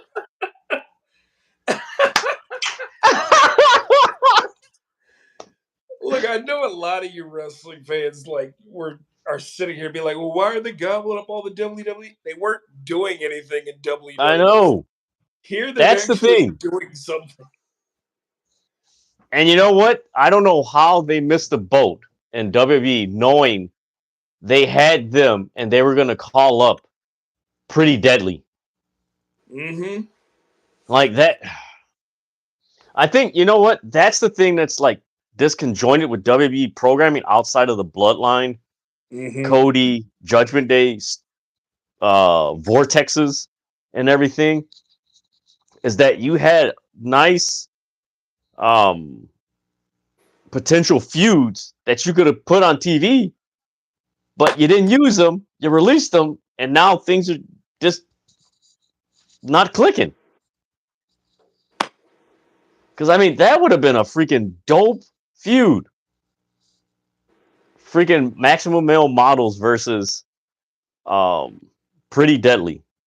And Right. you know what? It would have made sense because Maximum Male Models manager was Maxine Dupree, and the Pretty Deadly work with Tiffany Stratton.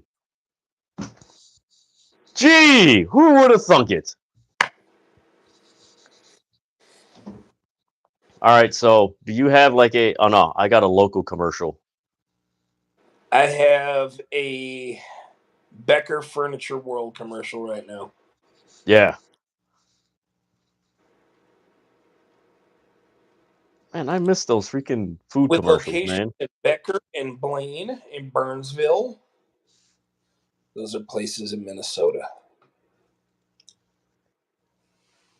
Hey, wait a minute. So, thinking about this ECW roster.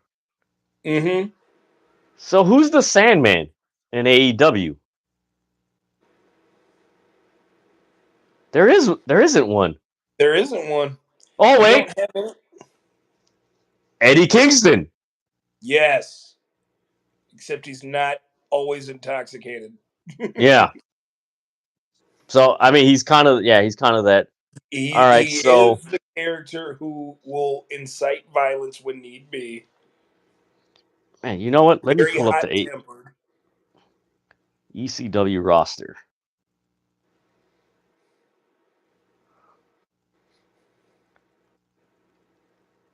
You know what? I'm gonna save that for a live on here. That way we could get people. I don't want to do it on TikTok because that's oh, this is like nah. We just go through I it. feel like though, if you did do it on TikTok, we could get Dan the Mayor, we could get Mid South in here, and some people who enforcer who actually like know their ECW very well. Yeah, Because because those man, brothers right there, they definitely know ECW very well. oh, man, the hell, freaking, man, you know what? I might go that way. Hey, if you do it on here, I'll put the word out for them. Yeah,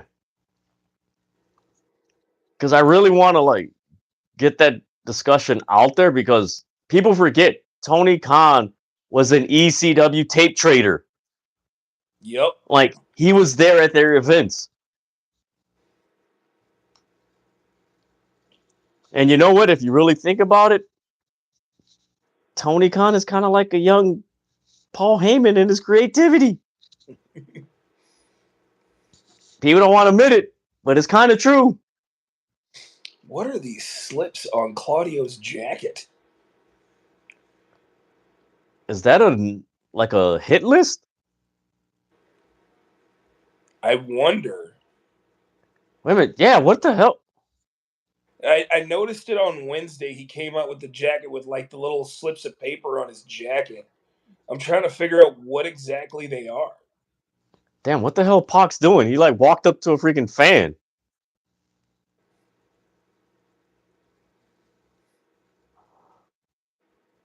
All right, okay. So we got who is the Balls Mahoney of ECW? I got a short list here.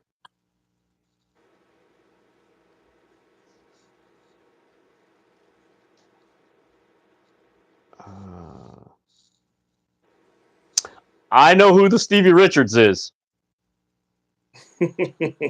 That's Brandon Cutler. Yeah. Let's see. Man, who would be? Man, you know what? Let me go to the. I don't know why they gave me this. All right, there we go. ECW alumni. All right. Oh, damn. They got the whole freaking. Even when it was Eastern Championship Wrestling. Man, they could bring back the FBI with Deanna Peraza and Taya Valkyrie. Let's see. Ooh, Who is the Brian Pillman? Is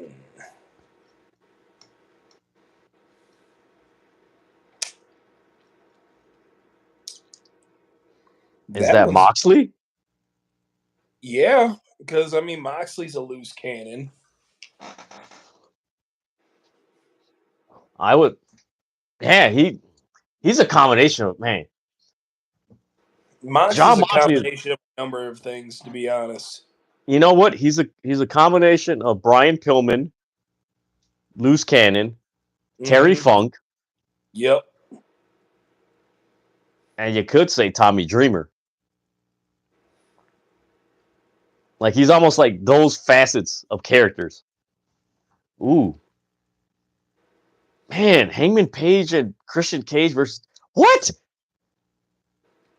Hangman Page and Christian Cage versus Jay White and Juice Robinson? Britt Baker versus Penelope Ford looks good. Man, shout out to Penelope Ford, man. She looks amazing. She does.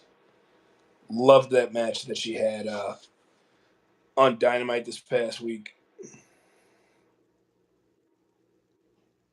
Oh, the rubber match next week. No DQ.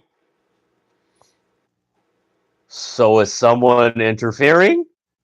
That would be my guess. Look, Wheeler Yuta's just got to realize you cannot hurt anybody who doesn't have a neck. Look at Kyle O'Reilly. Kyle O'Reilly's looking at it like this is going to hurt. You dummy. The hell are you? Really? It's Tomohiro Ishii. Like, you're not going to do any damage. It's going to have no effect on that man.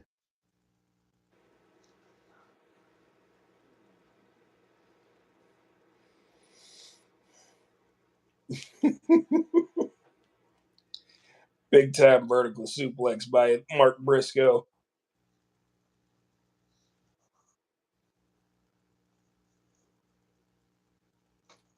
He's going to do it one more time. Counter.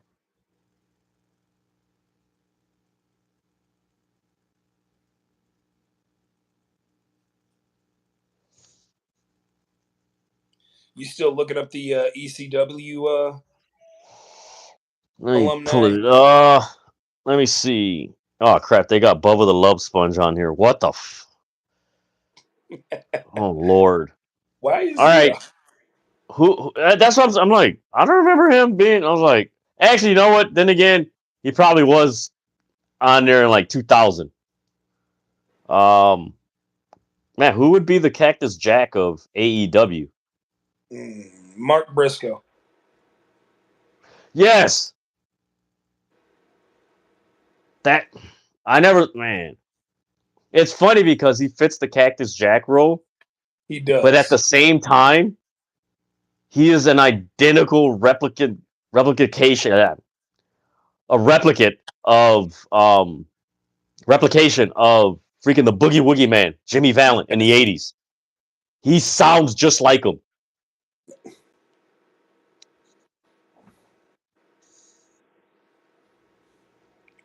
Come on. Mark Briscoe. Come on, Mark Briscoe. Redneck Kung Fu. Yes. Man, I'm really interested to see what their sports presentation is going to be in 2025. You know what I was thinking, guys? I wonder if they're going to do what they did during the pandemic. Remember how they were shoot from the center to the stage? I wonder if that's what they're going to do and split the audience on both sides. I wonder if that's how they're going to do it. All right, let's see. We got... Ooh! Actually, I know who fits this role. Who is ECW's Chris Candido?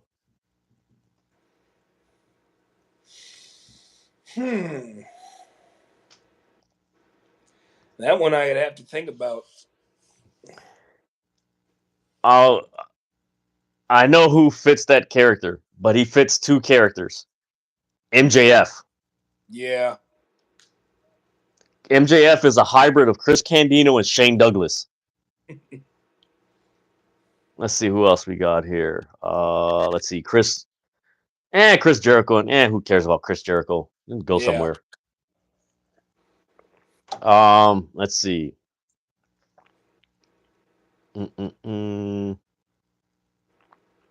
Hey, C.W. Anderson. Actually, J.D. Drake.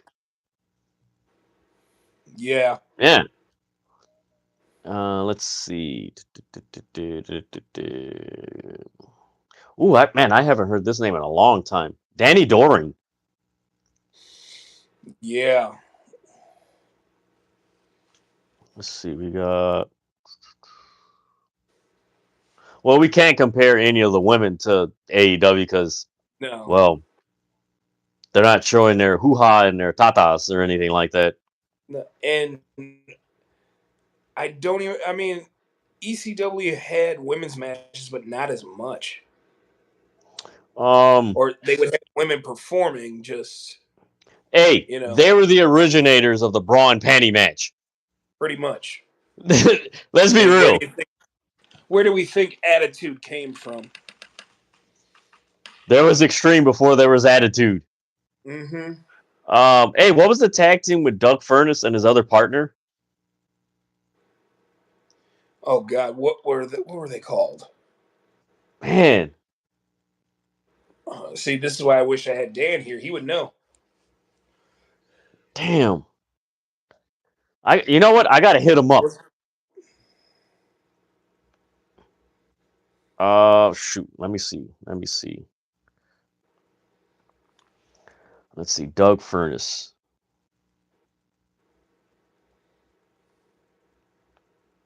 Thank you guys for tuning in to this live reaction of AEW. I was gonna say Dynamite Collision and MLW Apocalypto. In about 12 minutes, we will be live reacting and reviewing MLW Apocalypto. Hopefully, it starts on time. Let me see. Let me see what his tag team name was. Because that was a pretty solid tag team, man. They had a great look. They just didn't do anything with them in WWE.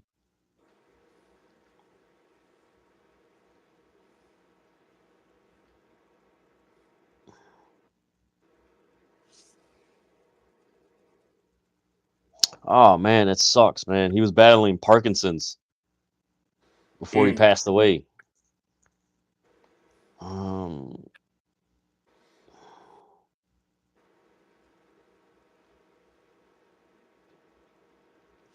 What was his tag team name?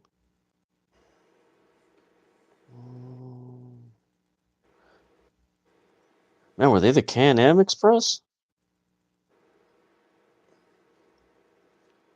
I guess that was their name, the Can-Am Express. The Can-Am, yeah, that name has been used so many times. The Can-Am Connection. Yeah. What was their name? Man, what was their? They don't have their. Why do they not have their name in? That's weird. Actually, you know what? That they did pronounce their name, Doug Furnace and Phil LaFon. There you go, Phil LaFon. That was his name. That's what I was thinking of. All right, let's see who else we got here. Let's see, we got Dean Malenko and Eddie Guerrero in ECW. Man, who would be? Actually, you know what? They do got their Dean Malenko, Roderick Strong. Let's see. They technically don't have the Dudley Boys here. Yeah, they technically don't. Ooh, okay. The Eliminators. Perry Saturn and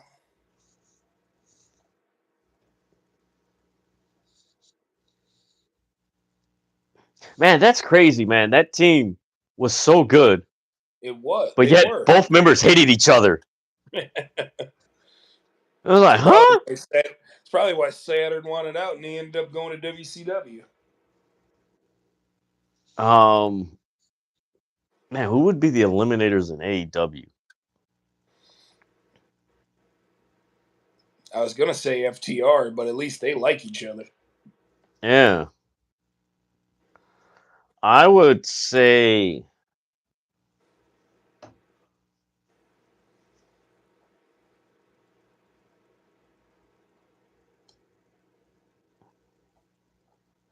man, this has been just freaking a fast-paced main event. Damn.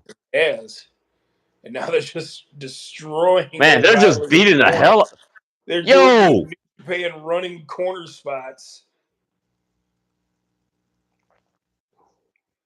Tombstone pile driver. okay, what's gonna happen? I think Moxie's coming out at the end. This is the only way I truly see it ending up with a disqualification finish. Hey, I just noticed something. Are they getting rid of the ramp? They are. They've been phasing it out the last couple of weeks. And you know what? I like it. Because that ramp, like, it was too big. And then it's just like, and well, if you really think about it, a lot of the wrestlers got hurt on those ramps. Having a ramp separates you from WWE and lets you know, hey, this is the alternative. They don't need to be like I said, they don't need to be like WWE. You don't need a Yeah, because ramp even. like them. You know, Mm-hmm. use pyro sparingly. You know, and another thing, have more unique pay-per-view stage sets. Mm-hmm. You know, don't use the same thing over and over again. I would, you know what? I would love for them to have a diagonal entrance, like how Yeah, WF and WCW used to do back in the day. Have it on an edge, or like Nitro, because people don't yeah, realize Nitro. Like, of course, in the latter part of Nitro, it was in the center, but it was actually diagonal on it an was. angle. Ooh, nice clothesline.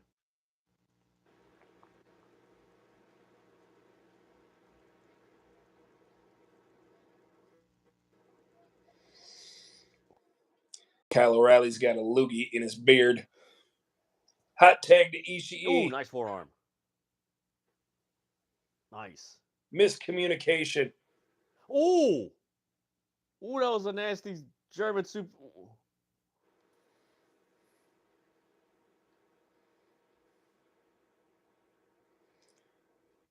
I think with the amount of injuries that we're seeing in both companies, Mm-hmm. I wouldn't be surprised if within the next 3 to 5 years you start seeing a change in how wrestlers wrestle. Because think about it, you're seeing a lot of ACL injuries. Mm-hmm. Um, what's the other freaking injury that's been happening a lot? Uh, shoulder, back. Yeah, You know, just basically ACL and MCL injuries. I'm seeing a lot of, yeah, especially with Seth. yeah. His MCL, ACL. Was it Nikita Lyons was the one that got injured with the MCL? Mm-hmm. Um, who else in WWE got freaking hurt? Charlotte. Charlotte, Rhea, Bailey, um, Eddie Kingston. Yeah. Man, I'm trying to think of who else. Shoot, didn't Darby break his leg? Yeah, his foot. Well, when you got hit by the car. Yeah. Or let me phrase that: the bus. So I mean, if you think like, yeah, if you think about it, they're gonna have like some of these wrestlers are gonna change their style. Mm-hmm. Ooh, Fisherman nice. Buster by Mark Briscoe. Here we go. Here's the cover. Kick out by Claudio. I remember like I want to say 10, 15 years ago, somebody asked me, "Hey, if you were in wrestling, like, would you try to be like Rey Mysterio?" I'm like, "No, I would be like Kevin Sullivan." You're like, "Why?" I'm 5'8". Why the hell do I want to freaking fly around and everything? I'm staying on my feet. And then the person's like, "But yeah, it'd be cool." I was like, "Bruh, everybody's jumping around. I would stand Yep. out because I'm not jumping around." Yeah, I mean, look at Dean Malenko. He wasn't a high flyer. No. He would rarely go to the top rope. The one Hey, time I Dean did see him Malenko, go to the top rope, he landed like a butterfly backbreaker from the top rope. you know what? I've always said that we need more wrestlers like Crash Holly. They just hit Chasing the Dragon with Ishii's brainbuster neck kick from Kyle O'Reilly. Froggy Bone. Woo! Oh, damn, that was a nasty Froggy Bones. Oh, my Lord. Pac, Pac had man. to leap over the referee. He leaped over him. That was crazy. All right, shoulder to the midsection. Ishii. Nice clothesline. Big time lariat. Uppercut by Claudio. Pop up. Ooh. Pop up. European uppercut. Axe and smash. Damn. He didn't get the smash. But a good knee there by Kyle. Everybody's down. Tony 2028. Oh, my Lord. Oh, my. Did you see that sign? No. It's in the left. So when they go to the heart cam, you're going to see it on the left side. Somebody had it up. Tony 2028.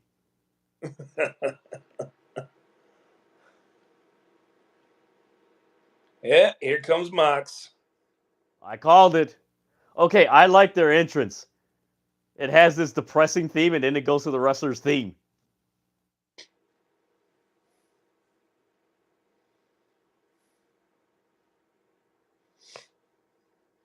What's crazy is John Moxley is the heel, and he's getting cheered bigger than anybody in the roster. Much similar to the NWO. And Roman Reigns. Mm-hmm. Orange Cassidy.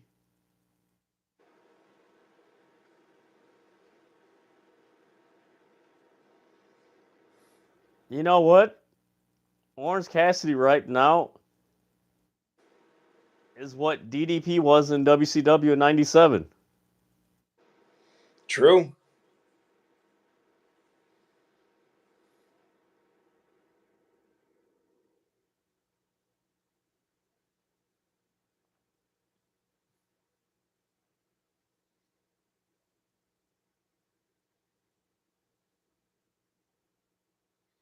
Schoolboy.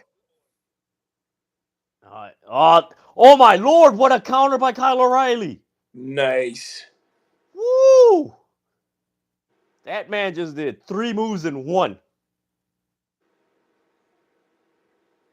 Super kick by Pac.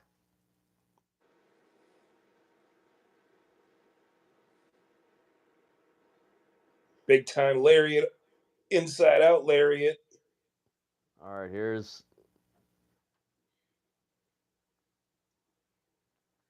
You know what? Claudio Castagnoli is another guy that goes in the Roderick Strong category.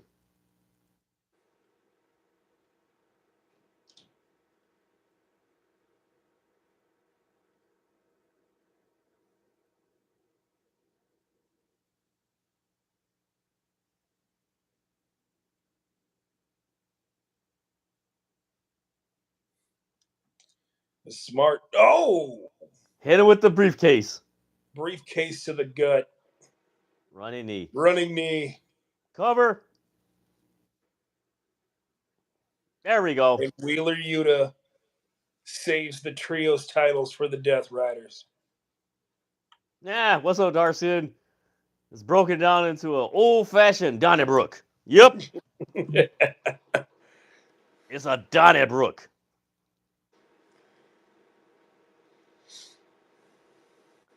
Man, you know what? What kind of like sucks for me as a fan, I would have loved to see Seth Rollins with Jon Moxley like this. Because it would have been almost reminiscent of the freaking Shield. Just directing people, beating up people.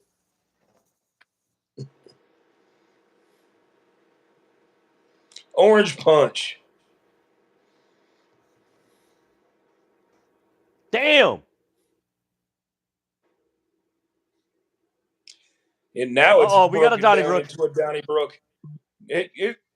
Rocky Romero's in it. Marina Shafir's trying to pull everybody out of there. She's trying to save Mox.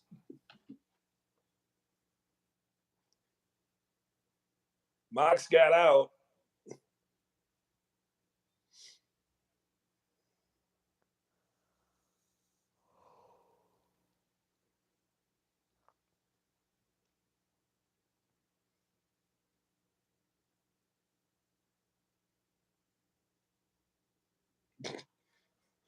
Oh, I love the facial expressions Mox puts on sometimes. Damn, Moxley! Somersault dive off of the announce table onto Claudio. Moxley's facial expressions are hilarious. They are. Uh-oh, I hope Claudio's all right. Yeah.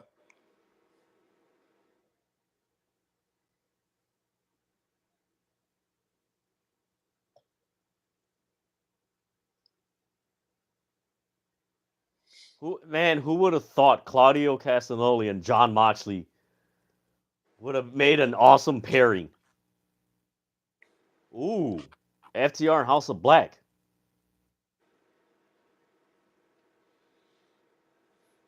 I like that. I just love how Mox is impressed by violence. All right, so Mucha or MLW Lucha Apocalypto still hasn't started yet. Let me turn it on right now. So those of you who are watching, we're about to tune into the MLW Lucha Apocalypto event that is somehow airing at 9 p.m. even though it was aired in Chicago.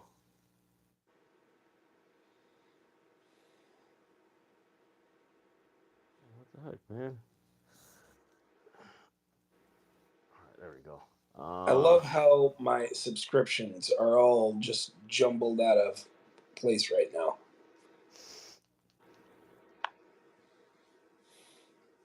All right, MLW, boom. And where the hell is the live thing at? There we go. So thank you guys for tuning in.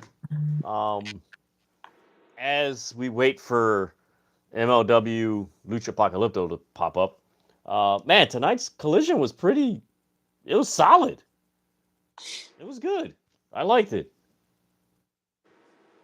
A lot of stuff going on, especially with the Hurt Business, or let me phrase that, Hurt Syndicate, and what is it? The Acclaimed, nice tease.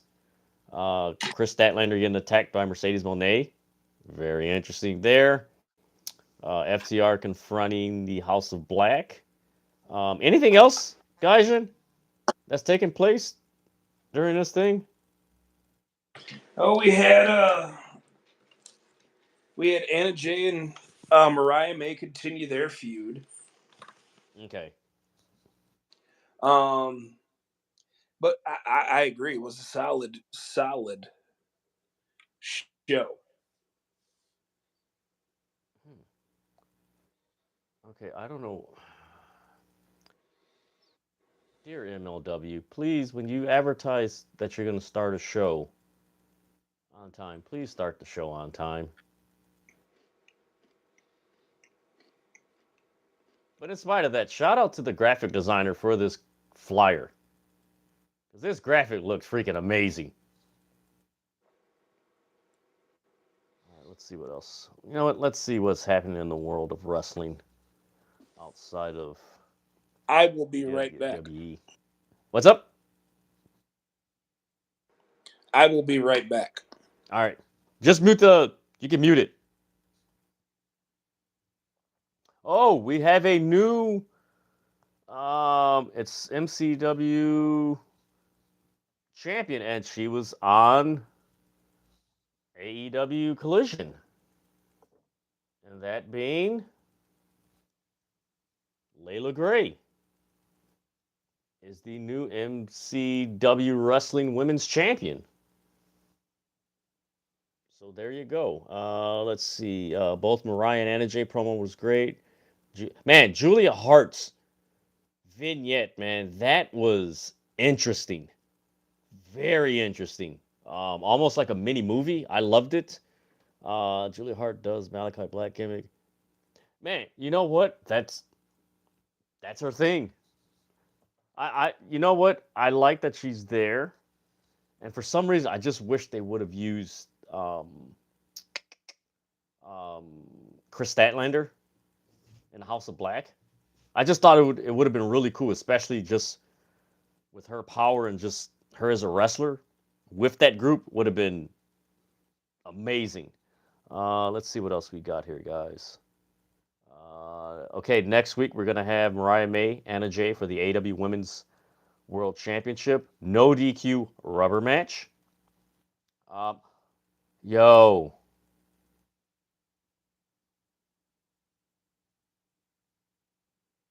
Okay, I forgot with the. Okay, did you guys remember this? I'm gonna wait for Gaijin to come back in. I totally forgot about this. Um, yeah, MLW does do like a Lucha Underground spinoff. They have the um, man, what was his name? Gaijin. I know it's Cesar Duran, but he was the El Jefe. I think that's what he was in MLW. So I wanted to Dario wait for you to. Cueto, Huh? I think. Yeah, Dario Cueto, or something like that. I can't remember. I forgot about this.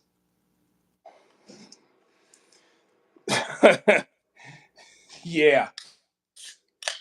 Lashley's Man, I forgot about sisters. it.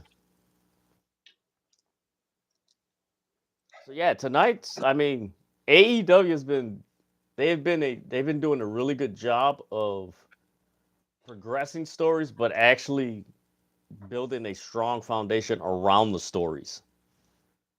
So people can't say, "Oh, there's no storylines." There's storylines.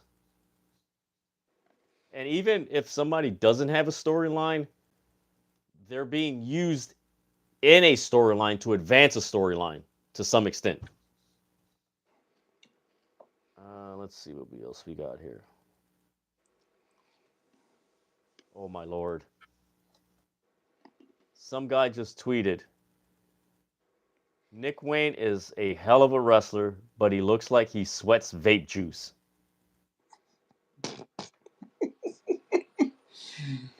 I swear, like some of the trolls on Twitter kill me. They Oh do. my lord. Let's see. Okay, Shuda yesterday told Moxley F you.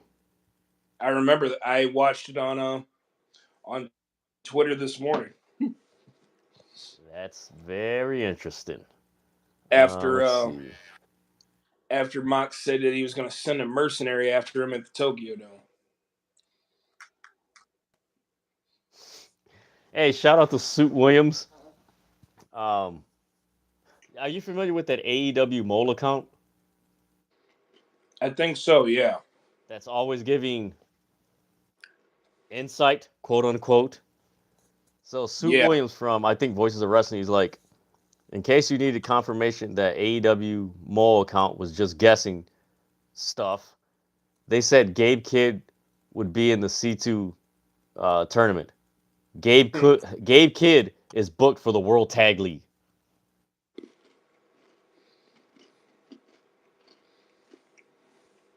Let's see what else we got here. Man, why is it taking so long for this damn thing to start?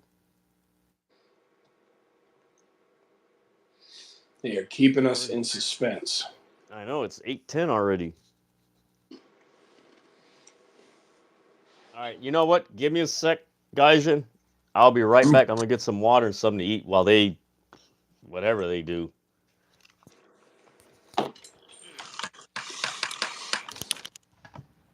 Yeah. Till then, feel free to answer some questions or ask some questions here.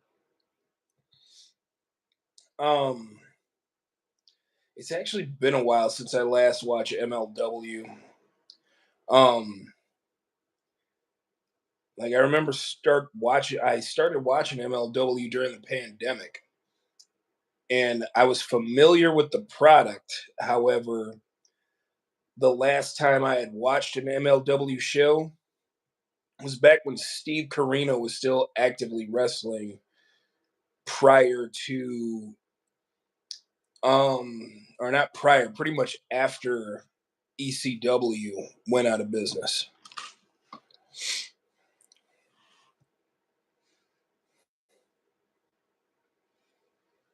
I am feeling a heck of a lot better, that's for sure. I took at least a month off from I mean, when I went into the hospital, like I was at the gym and I could not catch my breath. And then that's when I decided, look, I'm going to go into urgent care. Urgent care referred me to the emergency room. Emergency room put me in the hospital. And I was there for 11 days, I want to say. Yeah.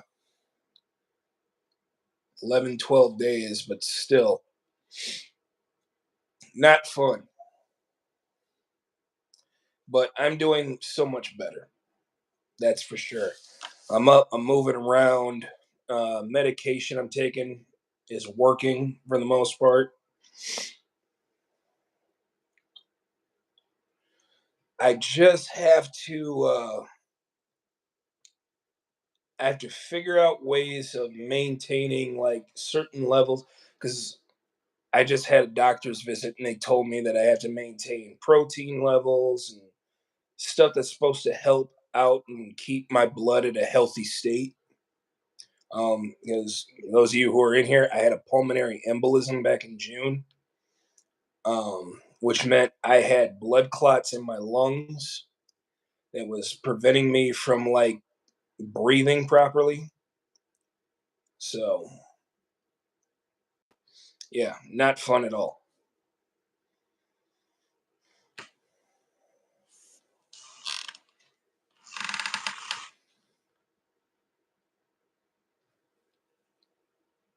No, it definitely wasn't a joke. It was crazy. It was a real eye opening experience for me too.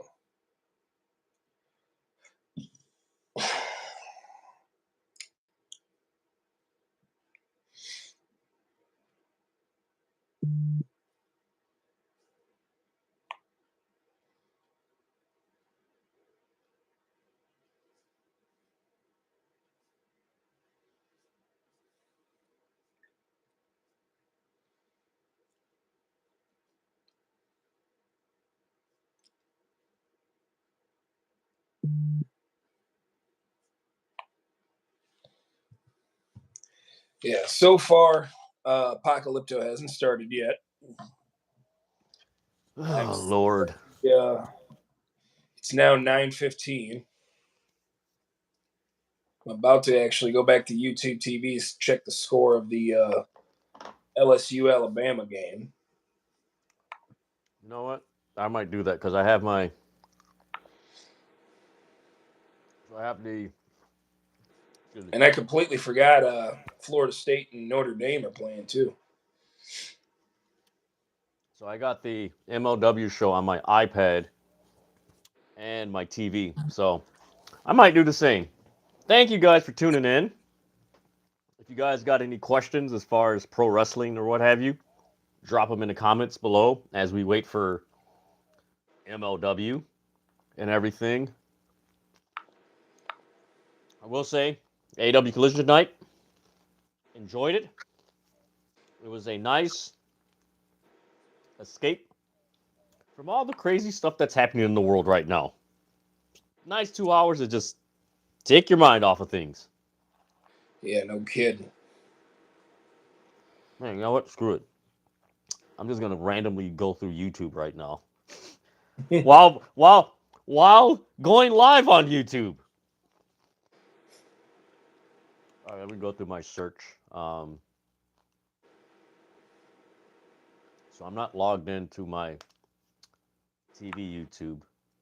Um, ooh, there's a video, a Sacramento Stadium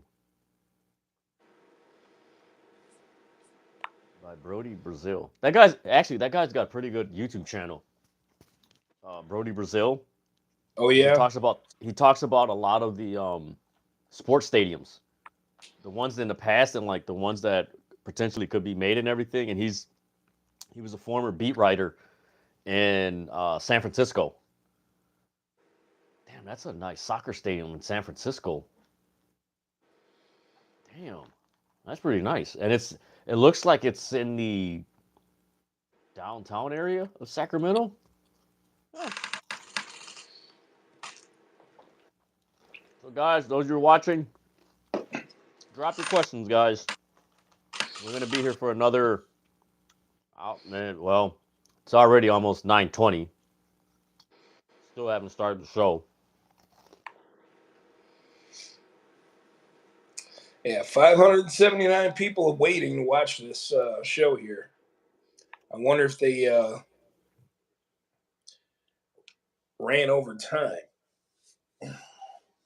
Oh, we got something to talk about now. What's up?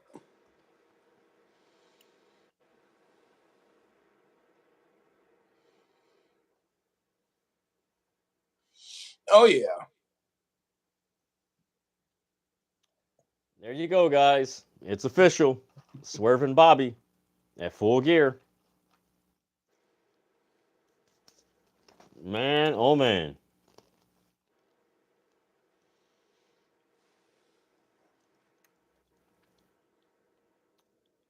I wonder if there's going to be any shenanigans.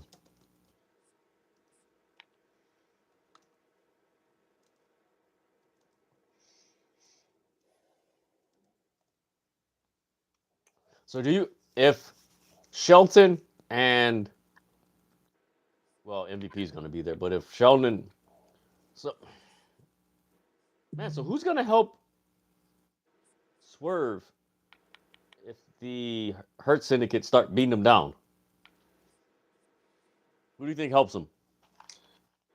Who helped Swerve? Mm-hmm. I don't think he finds help right off the bat.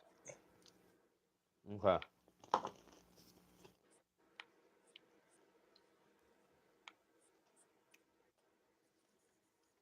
I think it might be EJ and Duque. Okay, so there was this wild ending to the Jacksonville State Louisiana Tech game earlier. Mm-hmm. While we were on live, I just saw it come across. I don't know what happened.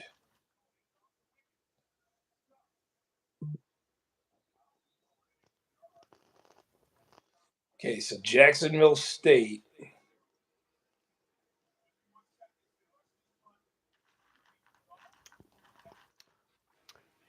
Guys, and you know what's weird right now? What? This video just popped up on my YouTube search, and I'm not signed in. I'm not gonna. Wait a minute. Wait a minute. A new Nintendo 64 game in 2024. WCW Saturday Night Live.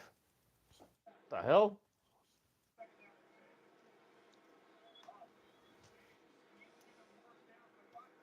Again, folks, it's not that we're stalling.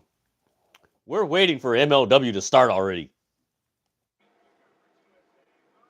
I'm just trying to see who caught this Hail Mary. Because you know who plays for Jacksonville State, right? Remind me. Braun Breaker's cousin.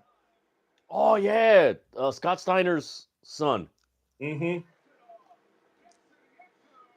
He was down there. He didn't catch it, but he was down there. Man, if we get Scott Steiner's son and Rick Steiner's son be a tag team, woo. Hey, can you imagine them with Hook? Oh man. Because Scott's son is a big dude. Like, he's at least 6'2", Yeah. 6'3". Technically, just like his dad Hmm. back in his prime. Hey, let's do.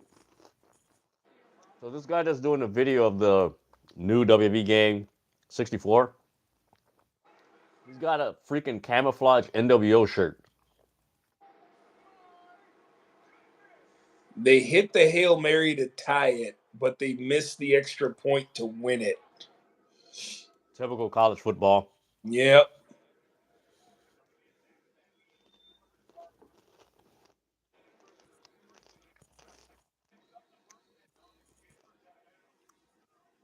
So for those of you who are wondering, I'm eating caramel and cheese popcorn right now. So I'm getting that nice sweet and sour taste right now. All right, Orange Cassidy just dropped a promo backstage.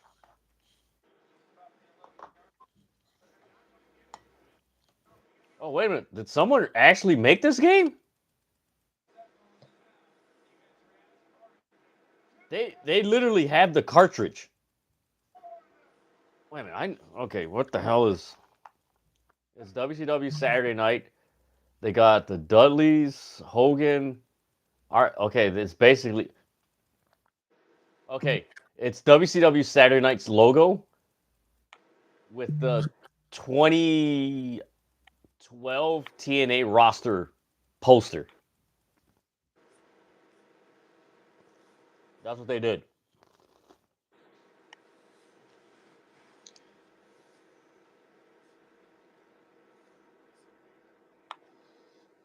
Oh, so for the first time since the talent exchange started, there was no NXT presence at tonight and last night's TNA Impact tapings in Fayetteville, North Carolina. Interesting.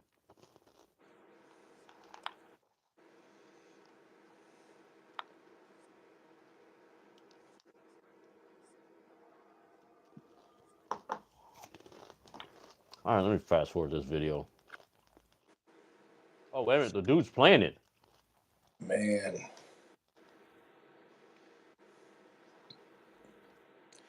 think the only close game in college football I seen was Miami and Georgia Tech and Indiana and Michigan. Everything else has been blowouts. Somebody's making money. Yeah.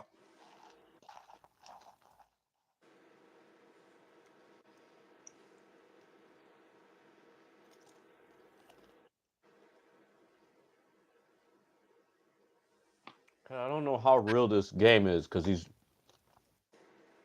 So the video I'm watching, the guy's got a TV screen, and he's got the 64 there and everything. Mm-hmm. I'm like, is he actually playing through the 64? Or is this a mod game?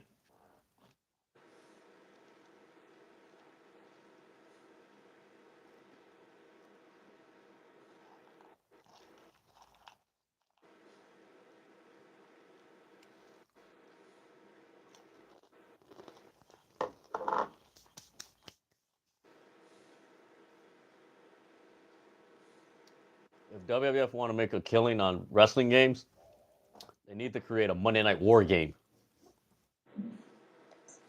of all the wrestlers from ECW, WCW, and WWF at that Mm-hmm. time.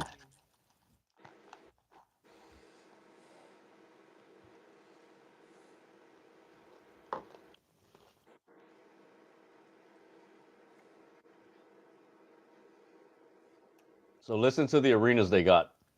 Shit, let me go back real quick. So they got Starcade, WCW Saturday Night, Great American Bash, Worldwide, Halloween Havoc, and Beach Blast. Not Bash at the Beach. Beach Blast. That was before Bash at the Beach, I believe. Mm-hmm.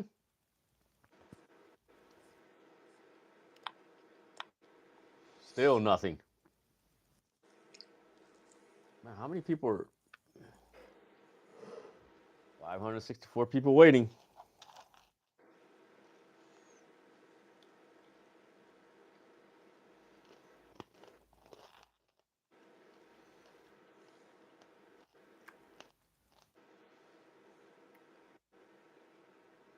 Okay, this person actually put the faces on the models for these wrestlers.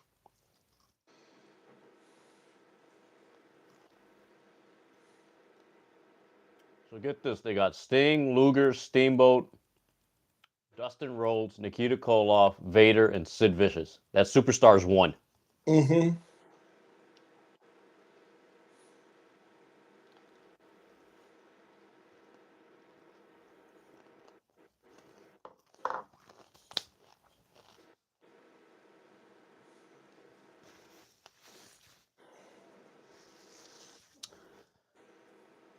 MLW. Why did I do this? Why?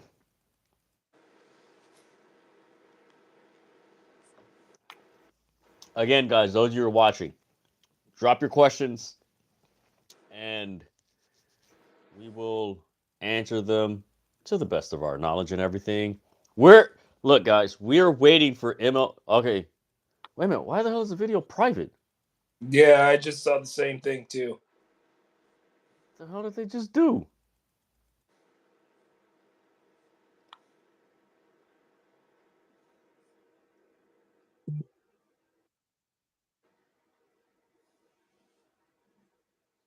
All right, this is weird.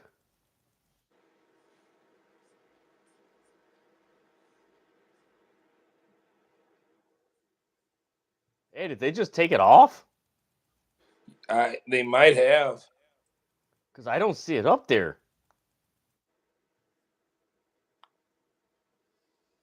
Yeah, I don't see it either.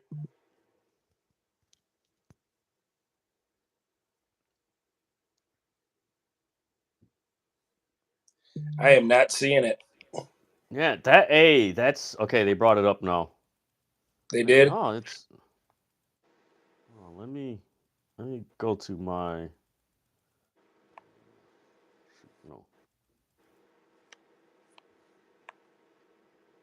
Because on the flyer it said live on YouTube. Shoot, if you go to the MLW YouTube page, it even has it advertised.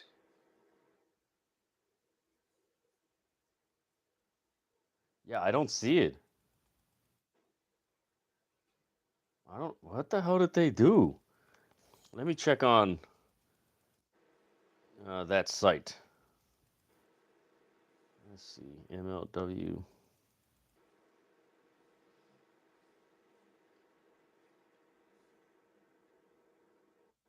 What? What happened? Yo! This is what they put out 7 minutes ago.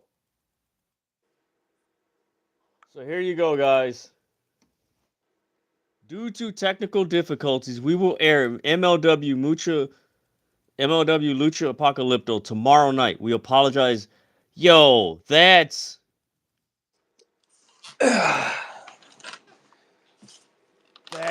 sucks. Yeah, because now you're competing with NFL football now. Ain't nobody gonna watch it. No. And look, here's the bad thing. Let me see if they so. Oh my lord! So the person asked, "At what time?" They didn't even specify what time it would air. No. Oh man, that. Let me read the comment. Thanks. It was just weird. Nothing was happening. Oh my lord. This guy commented underneath their thing, change the name to Minor League Wrestling until further notice. I tried to support so hard, but as much as I try, constant letdowns. You know what? Twitter should have changed their name to Troller. Oh my. That. Bro, you need to do a video on that. Right? And then just send me the tweets of everybody's responses, especially that one about minor league wrestling. Oh my lord! All right, I got to leave this in the comments so that way you guys don't think that we didn't review this. We can't review something if they're gonna postpone it till tomorrow. True. So it's and the thing is, I was looking forward to the event. So was I. Like I don't, due to technical difficulties, we will air. You know what? I think they probably didn't edit it yet. Yeah. Something went down at that show that they probably needed to edit, and they didn't edit it. That would be my guess. Oh Lord. But yeah, no, I'll send me those tweets. I'll screenshot them and put them in a video tonight. No, it's underneath the MLW. If you go to their Twitter or X account, yeah. The first post that difficulty, due to difficulties, and you just read the comments. It's. Oh man. And I was really looking forward to that. It's a good card.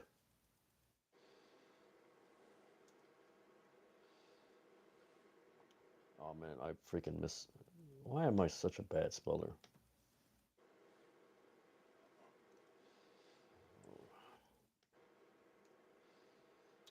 Man, don't you hate it when you don't do something for so long? Like you kind of lose what the hell you were doing.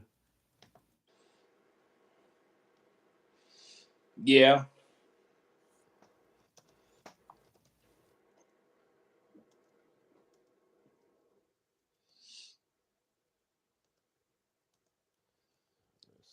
Forgive me, guys. Give me a. I'm leaving it in the comments, guys.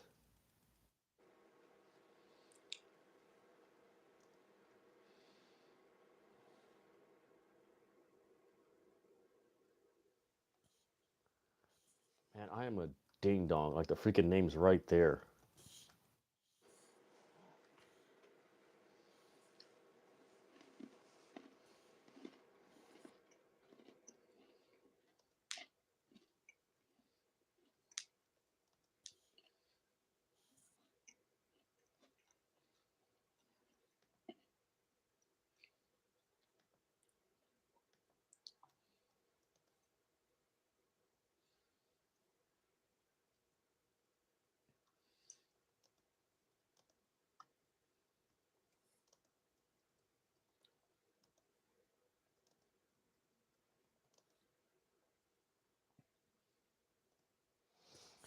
Oh man, and that sucked, man. I was looking forward to it, man. Damn it. think we all were. Let me see. Let me see.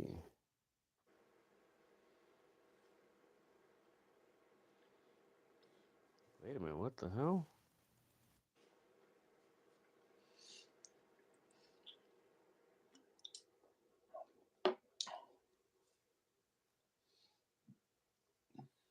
Yeah, see, that's the thing. They put it. Hmm.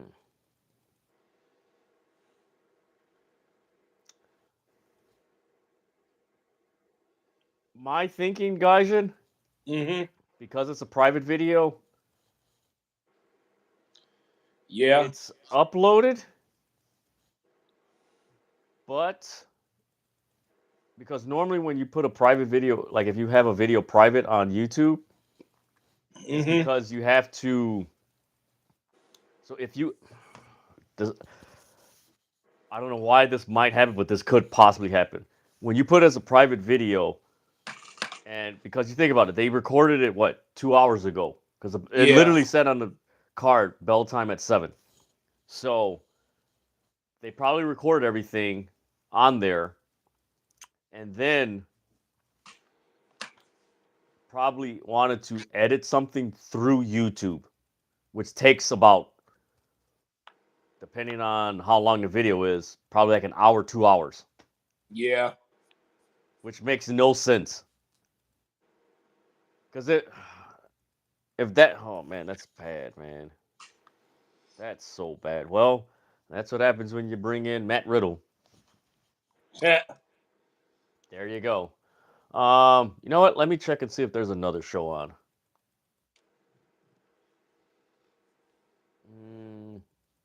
Let me me see if there's another wrestling show on, guys.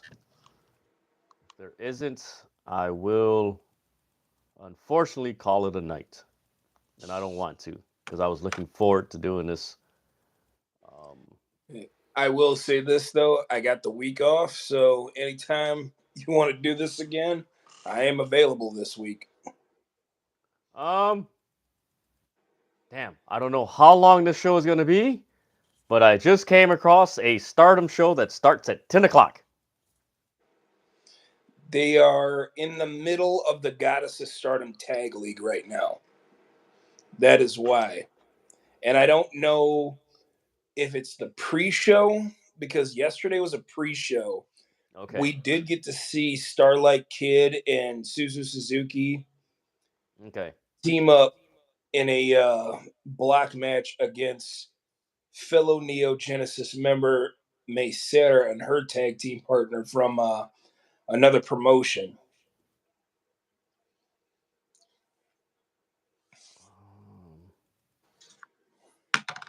Damn it. Why did it go? Let me go to my subscriptions. Let's see what we got here. Yeah, we got Stardom at 10. Let's see.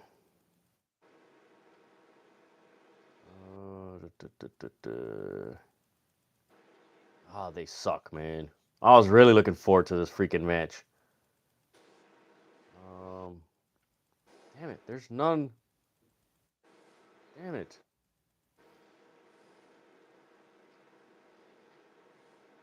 There's none. Darn it. It's, you know what's funny? When you're not looking for a bunch of wrestling shows, you get like 4 or 5. Right. And then when you are looking for it, it's like, oh, we're not. And it's a Saturday night too. I know. Let me see what else we got here.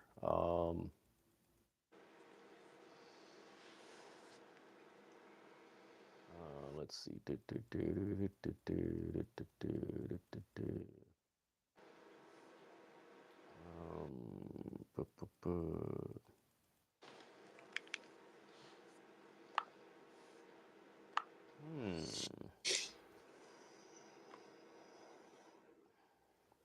You know what? I'm going to call an audible. Let me go on. I'm going to go on New Japan World and find a match.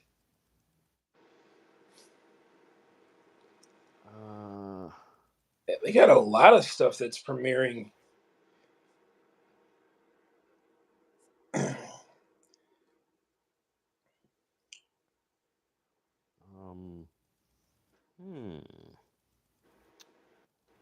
Which wrestler would you like to watch their match? Yeah. Yeah, that's what we got, unfortunately. Yeah. Which sucks. You know what? Let me change the freaking thumbnail real quick. So while I do that, which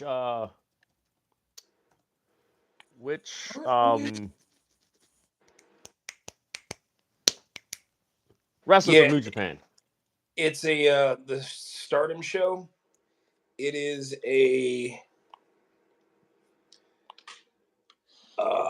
it's a pay-per-view. Apparently it's going to be a pre-show, so you're going to get like 2 matches when it starts at 10. But it's going to be headlined by that fatal 4-way with Knott's Boy, Starlight Kid, Momo, Kogo, and Rena.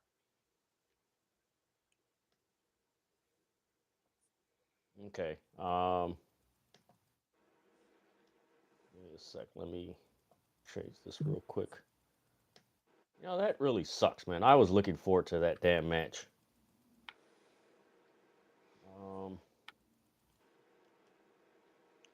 Man, I wonder if they still got those Kenny Omega Okada matches up. Can you check and see if they got one of them up there on YouTube? Which one? Oh shit, I forgot. There's Kenny I forgot. Omega There's like, Okada? yeah. Yeah, there's so many.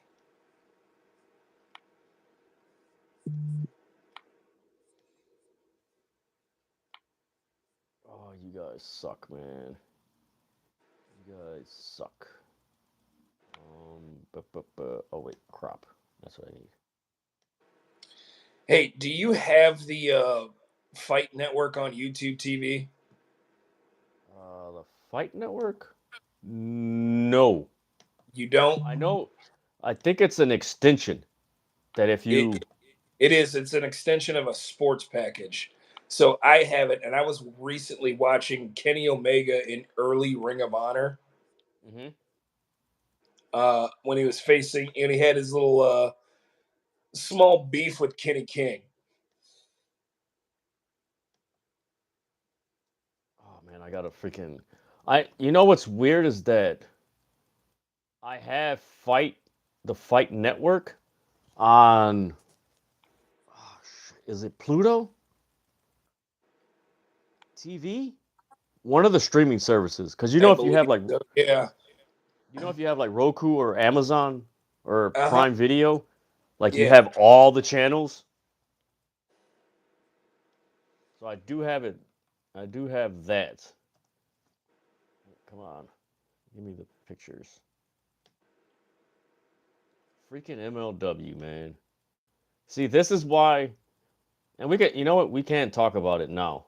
This is why I was saying on Friday that there needs to be 4 big companies.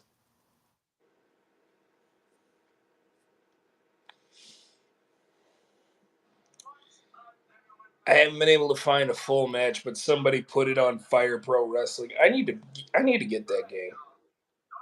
You know what? My buddy, back when it came out, he was like, "Oh man, I'm gonna get it," and like he didn't do jack with it. Right. Because I believe that game has one of the best creator wrestlers. Because It you can create does. anybody.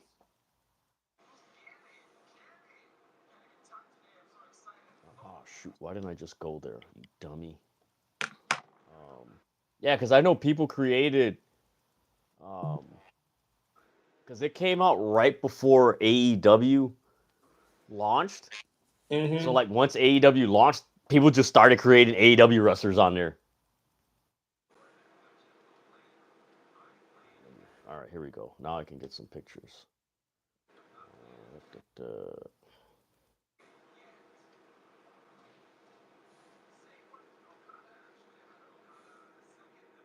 Man, that sucks, man. I Why really did you do liked the this? graphics of this game because it reminded me of that old Nintendo WCW game. Oh I miss. You know what? There's something about the old um, Nintendo games, the wrestling games, even the Mm-hmm. Super Nintendo games, that there was just a simplicity and like I don't know, just a fun aspect of it. Mm-hmm.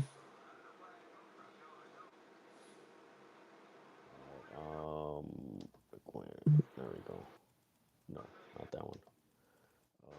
Da, da, da, da, da.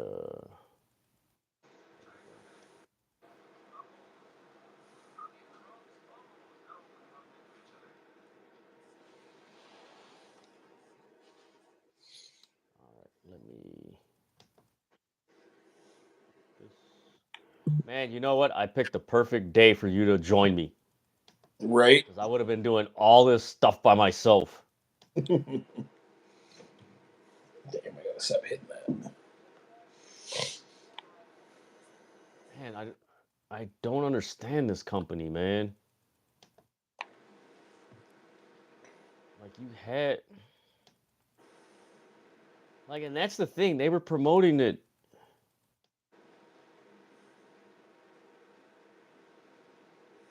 Hey, like they were promoting it heavily. Mm-hmm. And it was more for YouTube.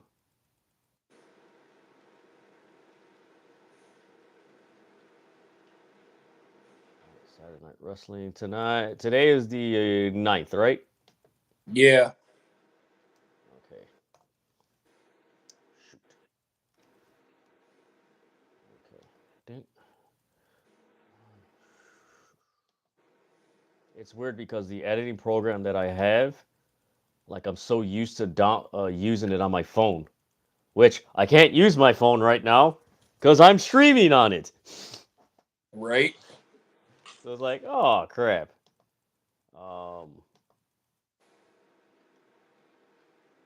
You know what? You got Peacock? I do. You know what? We could.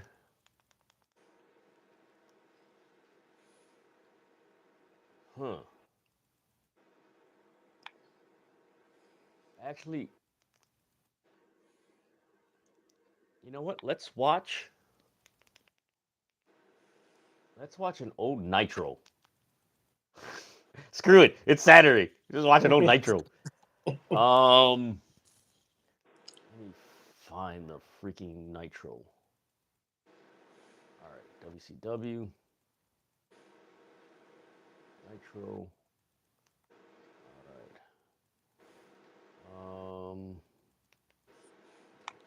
Season. All right, season 2. All right, I'm in season 2. Are you there? I'm getting to WCW right now. Okay. Let's see. Let's see would be. Oh hell no! I'm not watching Glacier. Hell, I want to watch Glacier for. Season 2. Back over there. All right, now I'm in season 3.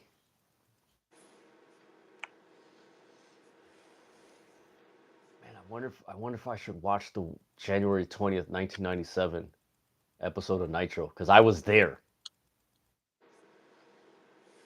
I was freaking 14 years old. Friend emerges when Macho Man Randy Savage attempts to take the show hostage. Yeah. I mean, we got that one because that's where Sting first came down from the rafters. Yeah. Let's see. Man, how the hell did they put Glacier so high, man? Really? Was January 27th the episode where Bischoff joined the NWO? January 27th? Yeah. Hold on, let me go back real quick.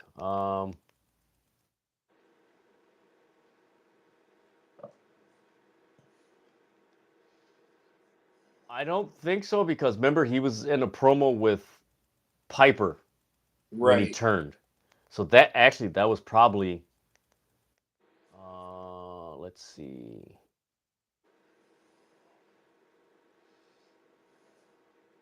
So if you go to Don't tell me it started already. what? The Nitro? The Stardom show. I had it set to notify me. Let me see if it started. It did. Well, There's a reason why they're you know what? Screw it. Let's watch Stardom. yeah, Thank like you I guys for said, tuning in. They got their Goddess of Stardom Tag League, which is basically like New Japan's World Tag League. And folks, thank you guys for tuning in. This is my good friend, Light Skin Gaijin from the Twin Cities. And we were scheduled to do a live reaction and review of MLW Lucha Apocalypto, but because of MLW, and you can see it in the comments, due to technical difficulties, they're going to air it tomorrow. And guess what? I am not doing a live reaction tomorrow because I'm going to be watching football all day. I know I will be too, because I'm on annual leave. I got a week off, so I can finally sit down and Oh, watch nice. NFL football. Man, you know what? I'm actually interested to see if the Bears are going to beat the the Patriots. I picked the Patriots to win that game ever since that Hail Mary that went down in Washington. I was like, that's going to be the end of their season right there. It's because of that. That's going to be, and don't be surprised if that DB ends up getting cut at the end of the year. Or traded.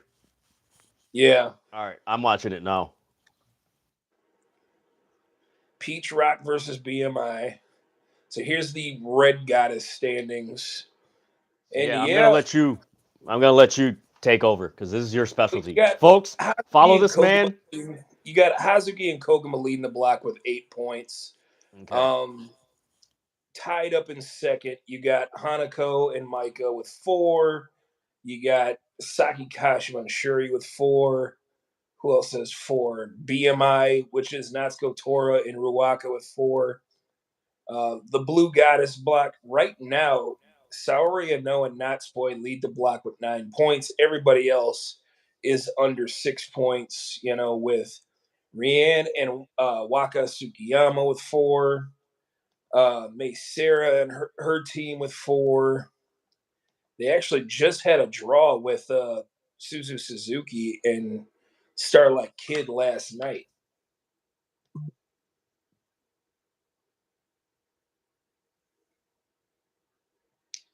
Now they're previewing Stardom's official, the Stardom official app, or in Stardom World, which is only $9.20 in a month. Hey, are you getting sound? Like, huh? No, I'm not getting any. I have the sound turned down. Okay, because I have no sound.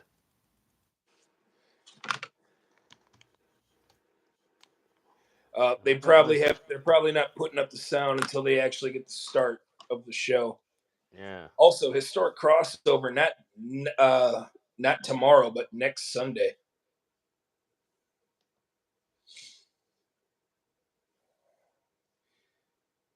That is going to be an interesting 6-person tag match. Tam Nakano, Mayu Iwatani, and Suzu Suzuki with Rianne, Kurawa Sayaka, and Rana Yagami. The youngins versus the old guard, so to speak. Even though Suzu is 21. And Mayu and Tam are in their 30s.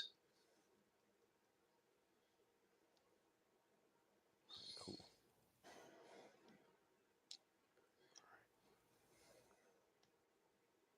Just so you know, I am listening. I'm updating the thumbnail. I think they're also previewing what's going to be on the show tonight.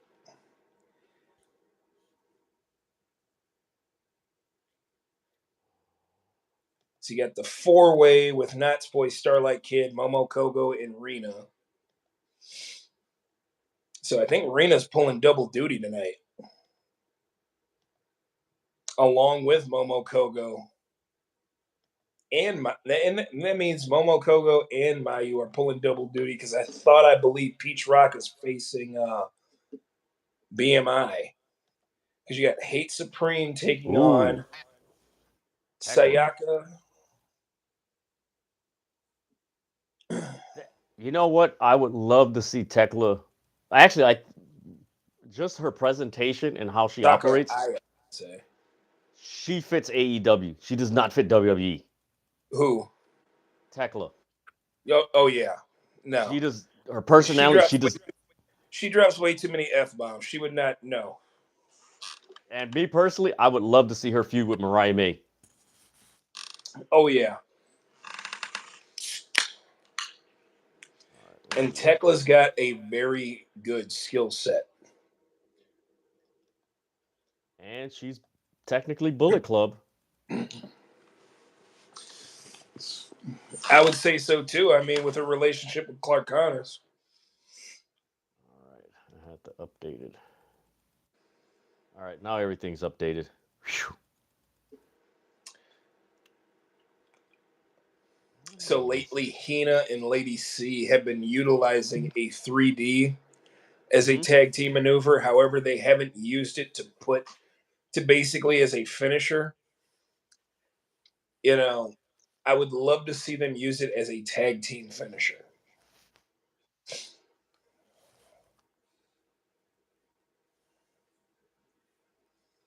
Let me see.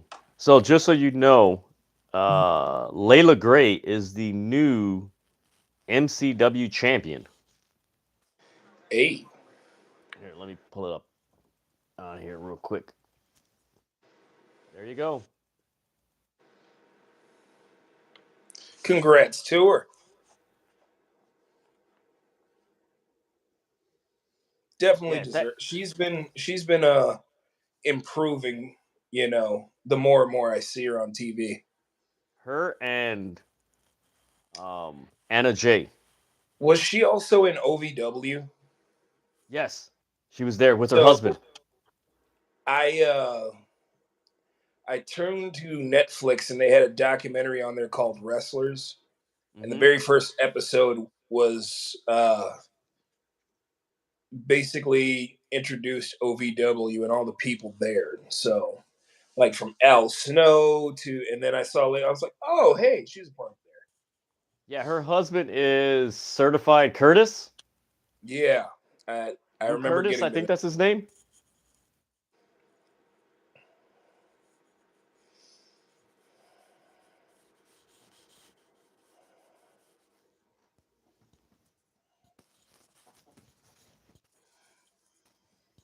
They got the music playing.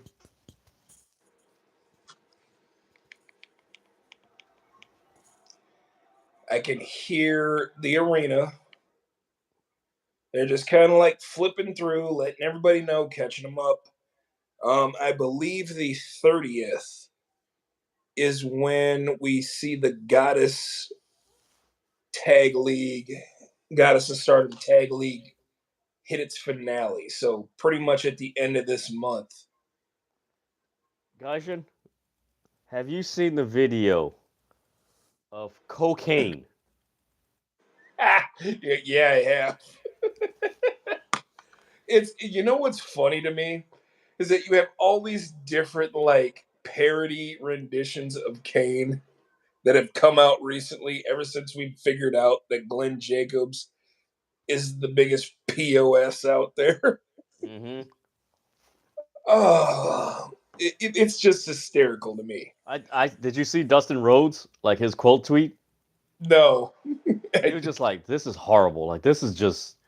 It wasn't. I got where he's coming from because like the cocaine, his fire up, he pulls out a freaking 8 ball, throws it up, and it. I was laughing so hard. Like I look, I'm a guy who enjoys comedy within wrestling, but it's just hilarious to me.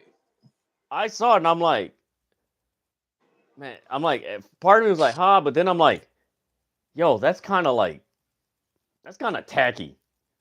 Because I mean, It considering is, what happened in the NWA, where they had the freaking people, but here's Father the Mitchell. thing. That is where did that happen? Did that happen in like JCW, the Juggalo Championship Wrestling? Didn't that isn't that where it happened? Or What did the it happen Father in other Mitchell? promotions? Huh? What the NWA? No, not the NWA, where they got the character Cocaine. You know what? It had to be like JCW or one of those other. That would be because I expect them to do that. And You know what? let's Let me face it, see. they're not getting anywhere off of the indies or anywhere off of Yeah, YouTube. it's JCW. Yeah. So the reason why the NWA thing is so potent is because they were getting ready to end up on a major network with the CW.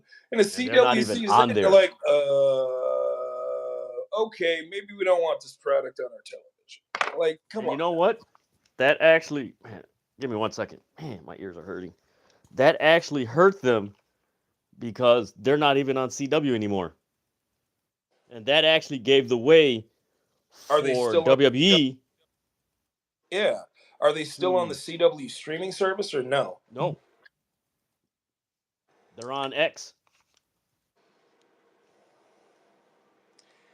I do enjoy like the smaller venues that Stardom does. It just has like it has an indie feel to it. Yeah. You know what? Especially when This they is especially when they do that show from that one arena where they got the stained glass in the background. oh man, that's a beautiful place. It is.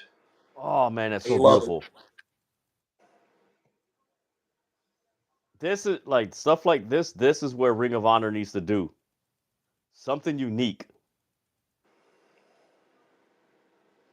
Well, shoot, I used to love when they did them shows out of like what was it, Terminal 1, where they had Final Battle. Mm-hmm. Oh man, nice. Okay, it's crazy. I'm coming across some nice wrestling on Instagram. Yeah, this is your video blurry? Yeah, I think they're just trying to get the resolution figured out.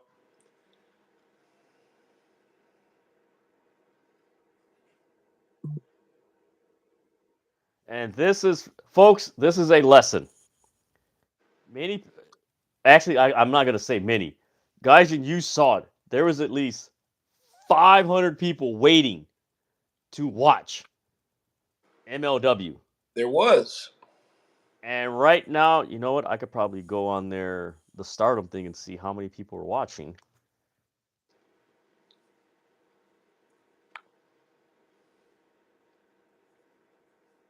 Let me see how many people are watching. There's 1.1 thousand people watching Stardom right now. There you go. That, I don't know what that is. It's wrestling 2024. You got to be on your P's and Q's because somebody's ready to watch something else. Let me see. Let me see. Stupid YouTube commercials. They are in Chiba right now. All right, I'm so also it's the getting viewer. Go ahead. also getting live tweets in from the We Are Stardom Twitter page. So right now it's 1,509 people viewing this Stardom stream right now. So it's technically double who was waiting for MLW.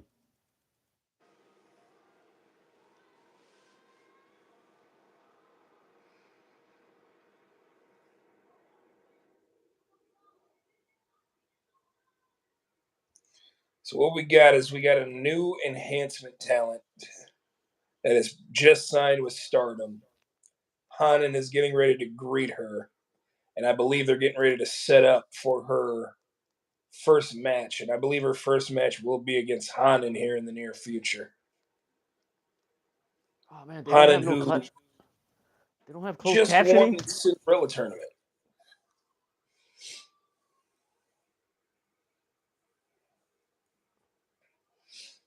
They don't have the clue.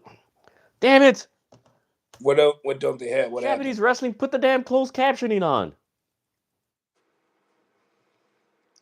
Now you see why I want to be an English commentator over there.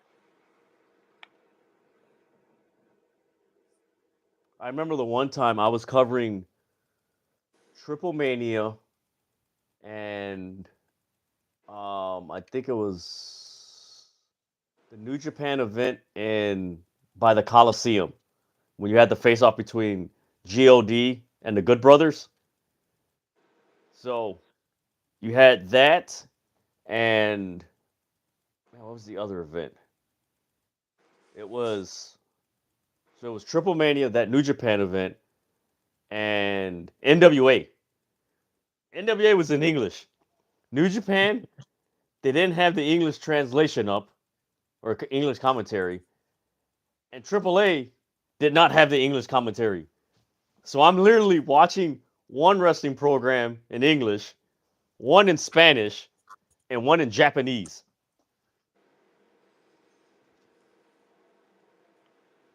And I remember my dad, he walked in, he's like, "What?" He heard all these different sounds. He's like, "Do you What is going understand?" on in here? Yeah, and I was like, "Well, at least I know the wrestlers, so I know what's happening." He's like, why does it sound like the United Nations in here? It's like, yeah, I was like, "Oh man." For those of you who are watching, we are um, live reacting to Stardom's. What is it again, Gaijin? So it's a live show in Chiba that's just a continuation of the Goddess of Stardom Tag League that's going on. However, there are matches on here that have nothing to do with the actual tournament itself. So I got a question. What are the banners where the Stardom logo is? Like, what are those banners So signify? those are the different factions that make up Stardom. Much like how you have factions in New Japan Pro Wrestling, you also have factions in Stardom as well. You have the Stars faction, Empress, which is basically your, you know, stereotypical babyface faction. Empress Nexus Venus, Neo Genesis, God's Eye, and Hate, which used to be Oedo Tai. Man, you know what? That's pretty that's interesting. That interesting in a good way. Oh I've yeah, never seen that before. Like, can you imagine if AEW did that for had all the factions on banners near the entranceway. that would be dope for AEW Dynasty. Yeah, That would be dope. Actually, no. That would be really good for the Continental Classic. yeah, You have the banners for Dynamite. That would be dope. If you don't have the banners, have it or like physical banners, have it actually on the Tron. The banners.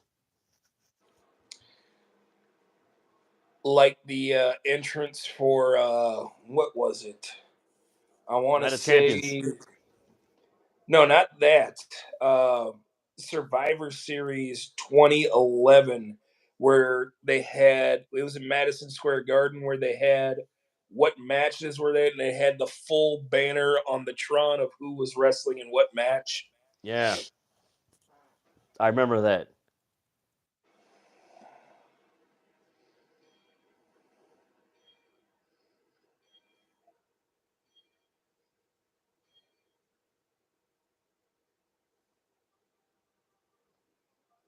So we got a 6-person tag match: Suzu Suzuki, Tam Nakano, and Mayu Iwatani versus Rani Yagami, Kurawa Sayaka, and Rian.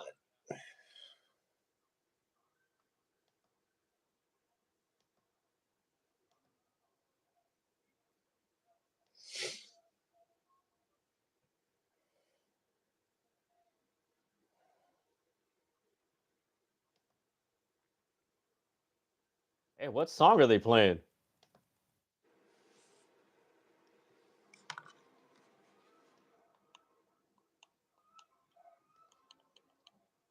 I believe that is Rani Yagami's theme.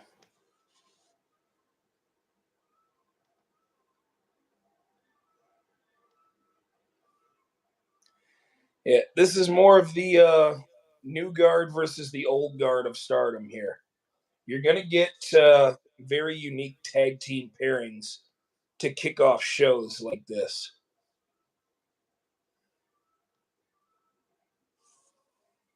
All right, so with the poll, who will dethrone AEW World Champion John Moxley? 40% say Darby Allin, 40% say Will Ospreay, and 20% says Orange Cassidy. Mm, intriguing.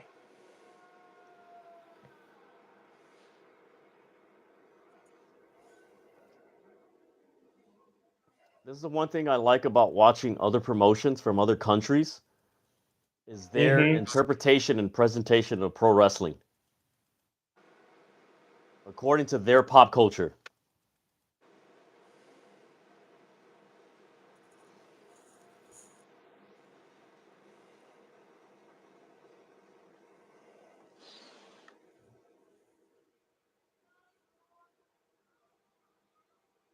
Oh, wait a minute. Is the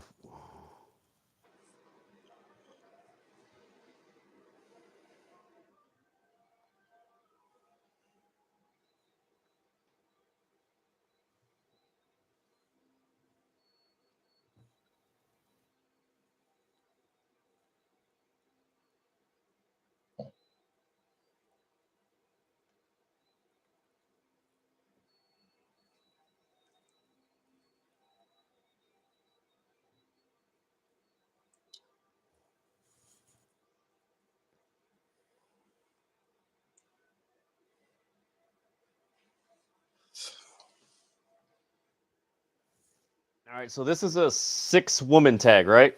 Yes.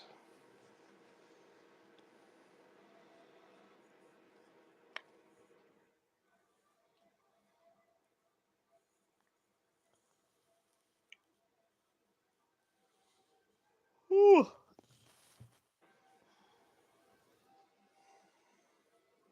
Hey man, we gotta tell Thomas to stop posting all the Cleveland stuff. You know he loves his city. All I gotta do is post that Jordan shot. Or wait a minute, Jordan shots. Right. Actually, you know what? I am gonna find that on Twitter right now. Jordan and the Cavs. I'm just gonna sit it in the chat.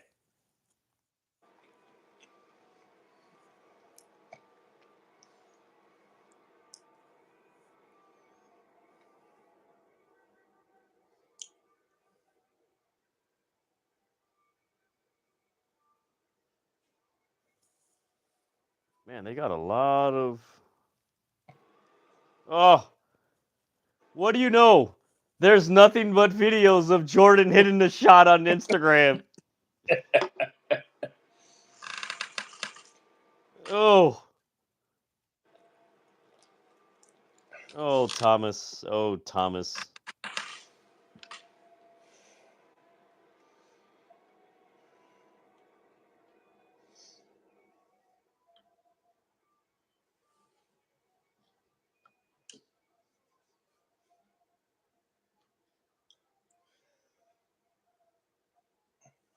Freaking Michael Jordan, man. I miss watching that damn dude play. Man. You never knew what you were going to get out of a Bulls game during the 90s, to be honest. And the thing is, like, I guess because we live in a very, what's the word I'm looking for? Not visual, but a very exterior lens. Like, people don't understand. Michael Jordan was a 6'6" guard dominating the NBA. Yeah. He was not 6'8". He wasn't playing center or power forward. He was 6'6", dominating the league.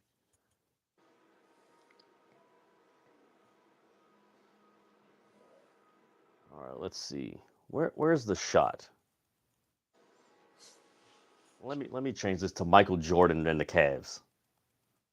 Because this gets better.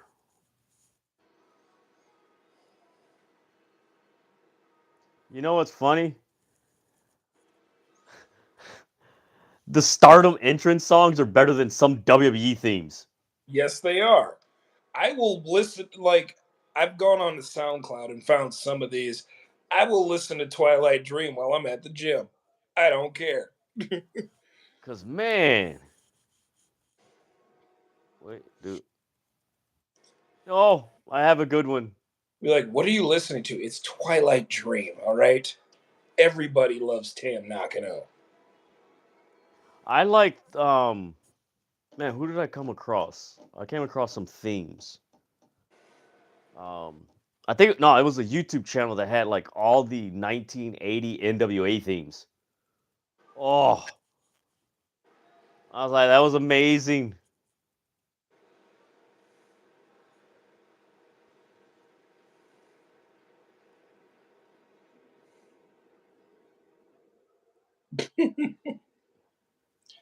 How will these three coexist? Who will coexist? Well, I mean, there's so much history between Mayu and Tam.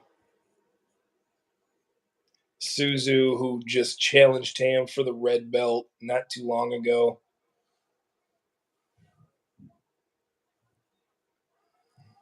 I just sent the video in the group text. Jordan hitting the shot. It's like, come on, man.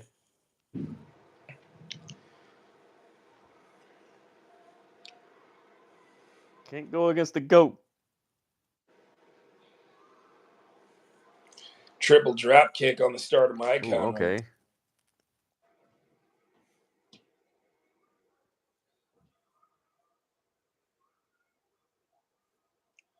And they can't hold it down for long. You know what's something that I notice right now watching this match? Yeah. So they don't have commentary. But No. I don't think wrestling fans understand that a lot of these wrestlers, their moves have to match what the commentary is talking about and vice versa. There has to be a synergy. So a lot of times we may want a match to go fast, but it has to match the synergy of the announcers calling the match.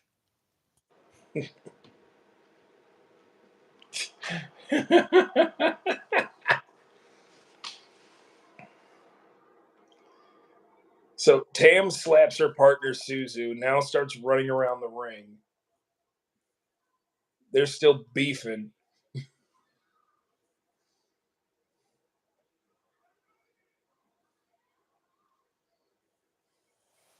Bro,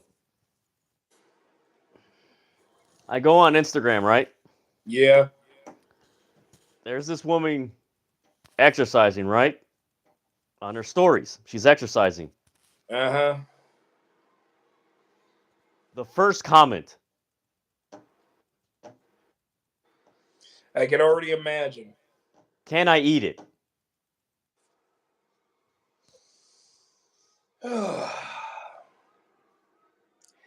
And we wonder Really? the things we did after this week. My lord. And it, mind you, that's not wrestling, but even the wrestlers are starting to get it. Like, come on, guys. Like, literally, man. Like, people are getting too comfortable just saying and commenting anything, man.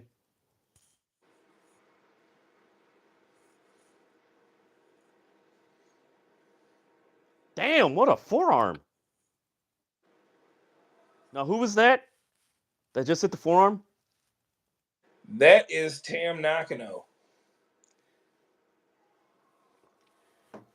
I know a lot of people want to sit up and say that they enjoy storytelling. Just watch Tam in the ring. She can actually tell a story in ring better than anyone.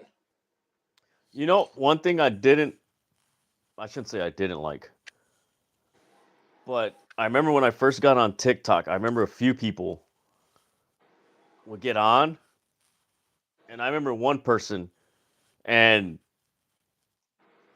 they mentioned, and it's someone we had on our lives before that I kind of stopped using them after that comment because it really rubbed me the wrong way. Mm-hmm. And it was a comment regarding Japanese wrestling and lucha libre, and they commented that's not real wrestling.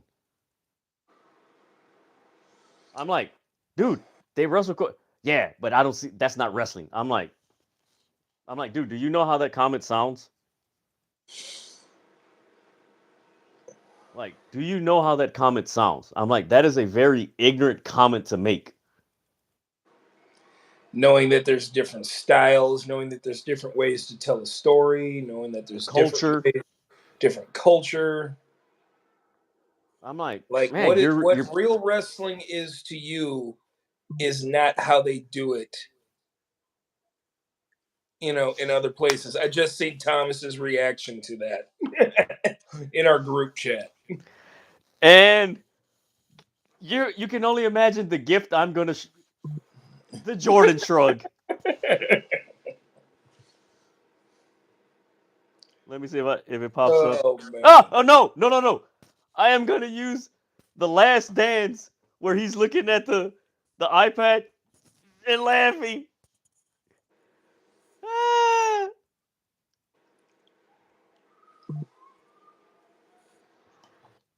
Oh, he posted the freaking LeBron thing. Okay. Yeah. LeBron has 4, Jordan has 6. Yeah, And man. When that one of those has an asterisk on it because it yes, came in the bubble. and they literally paused the season for was it 3-4 months. So it's like really. But man, when that person made that comment, I was like, after that, I never. I don't think I had them on my lives, and I didn't interact with them because I'm like, dude, that's like really like racist. Like that's insulting. Like it's not real wrestling. And it's like, do you realize Lucha Libre has been around for over 100 years? Yeah, longer than American wrestling. I'm like, even Japanese wrestling is probably the second longest, I believe. It's Mm-hmm. like, how do you make that comment? It's not real wrestling.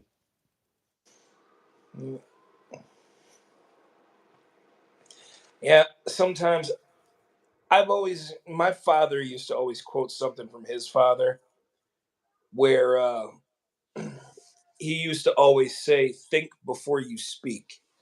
You know, Yeah. it holds true with a lot of things. Like, so for those of you who are watching, we'll give some history behind our wrestling fandom.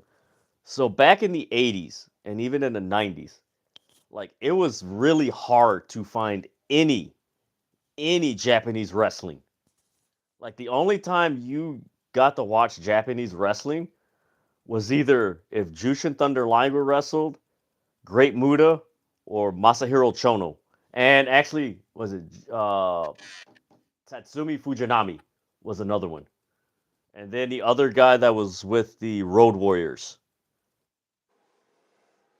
I forgot his name. You know what I'm talking about, right? With the buzz cut and everything. Because he filled in for Animal when Hawk went to Japan. They were Oh yeah, the yeah, I know who you mean. yeah. I So forget his like name. there wasn't no internet. There wasn't no like either you were tape trading or you saw them on uh, television.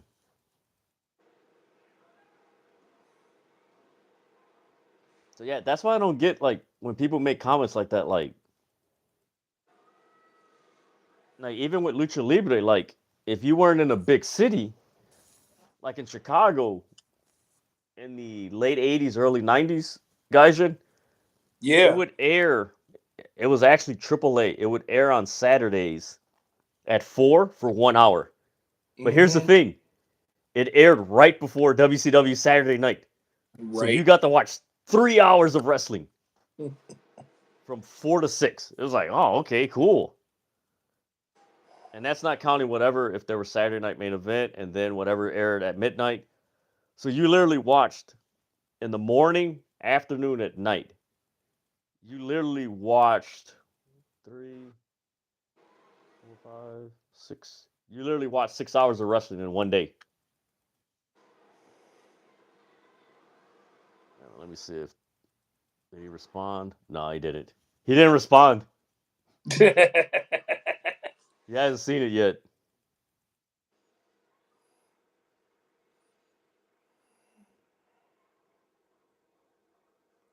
So the newest Stardom recruit that we saw at the beginning of the show, her name Mm-hmm. is Matoi, and she will debut at the newest at the upcoming New Blood event that they normally show on YouTube. However, lately they've been doing them on Stardom World. Okay. So You know what? I kind of like this presentation with no commentators. It's different.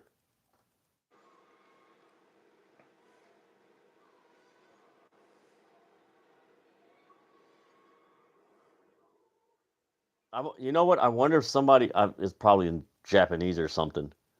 mhm. But I would find it very interesting if somebody commented, "Man, this stinks. There's no commentators."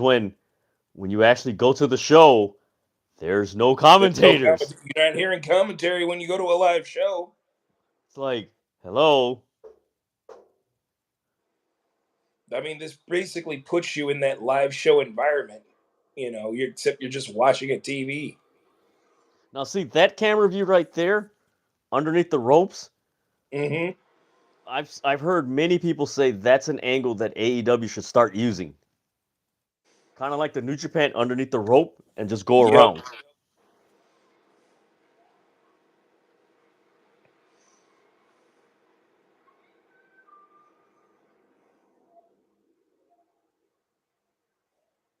Damn, that was a nasty kick. Ah, stupid YouTube commercials. The hell?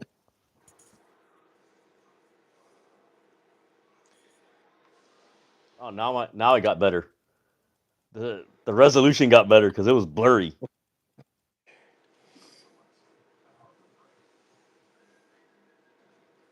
Hey, we're still in the 6-woman tag, right? Yeah, we still are. I just got to add to it, and luckily I was able to skip the second one. Suzu's getting ready to running knee into the corner on Rian.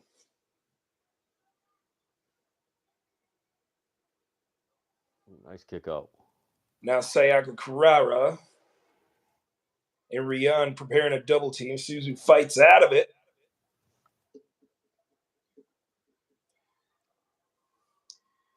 Running corner head scissors by Rian into a double drop kick. Man, you know what? Out of all the women's wrestlers, Japanese women wrestlers give the hardest forearm strikes. Yes, they do.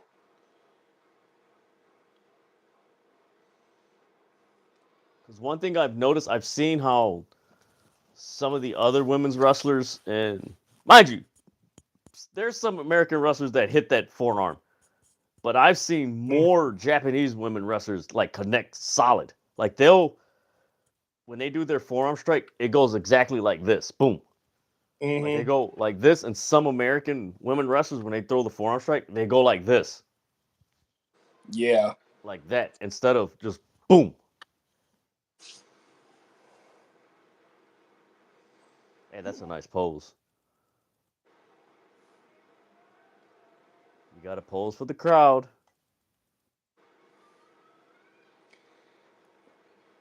We're getting something big here. Mayu's getting ready to take a running start. Same with Suzu. Damn, what a submission hold. My lord.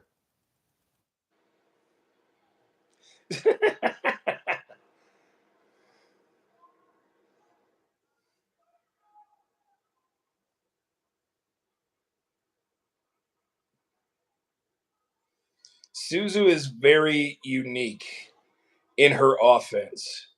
She used to be a part of a group, a death match group known as Prominence that had Risa Serra, Akane Fujita, and two other wrestlers. I'm blanking on their name right now, but Suzu is a very accomplished deathmatch wrestler. Matter of fact, at Historic Takeover, she is taking on the Great Khan for the KOPW Provisional Championship in a intergender hardcore match. Damn. Hey, I got a question. Yes. So, you remember Rina Yamashita, right? Yes. Rina Yamashita, yes. Yeah. Like, so I had her on my top 200 list like the last 2 years. Maybe 3 years. Yeah, no. 2000, 21, 21, 22, 22, 23, 23, 24. Yeah, I've had her on the list the last 2 years or 3 years. And this year I don't have her on the list. And one of the reasons why is because I was like, man, I've seen her work and everything, but I'm like, man, it's kind of like she's in this kind of like with Max the Impaler, where they're kind of like in this. You get what I'm saying? Like they're in this bubble. Yes. Where it's not like they haven't gone to that next level, and I'm like, hey, Max the Impaler was on Ring of Honor, Tony Khan's Ring of Honor. I'm like, she hasn't, or let me phrase that, not she. I forgot her pronoun. Max the Impaler. I'm just gonna. Damn. She. Oh my god, she stopped with a kick. She said, "Man, screw it. I'm gonna hit her with it." Man. there's Rina. So much tension between Suzu and Tam right now. Like I haven't seen. Like I'm surprised Rina. How do you pronounce her last name? Rina Yamashita. Rina Yamasha. Yes. And I'm surprised TNA hasn't picked her up. So that's what I'm thinking. I'm like, man, why is like she would be perfect in TNA. Like, you don't have a hardcore women's wrestler in TNA. No. That's a wild. I'm like, how do you not? And it's like, oh well. Does TNA So, still have Killer Kelly in there or no? well, remember she just gave birth to a child That's yesterday right. with Yeah. Myron Reed. Congrats. Um, so yeah, that's one of the deciding factors for my top 200 list. Those are the little things I look at. Like most other lists, and I've seen people do others like, nah, put them on. It's like, nah, man, like if they're there, and it's not necessarily their fault. It's just if they keep having the same matches, then these bookers are gonna book them in the same matches. Like, oh, this is what everybody likes, and they don't really get out that bubble. You get what I'm saying? Like Oh yeah. that bubble. There is big time tension between Suzu and Tam. Damn. She just stole off her with a freaking elbow. And a kick. Remember, these two were just tag partners. Oh my lord. Oh my lord. Gaijin, can you Yeah. imagine? Can you imagine MXM connection with RJ City?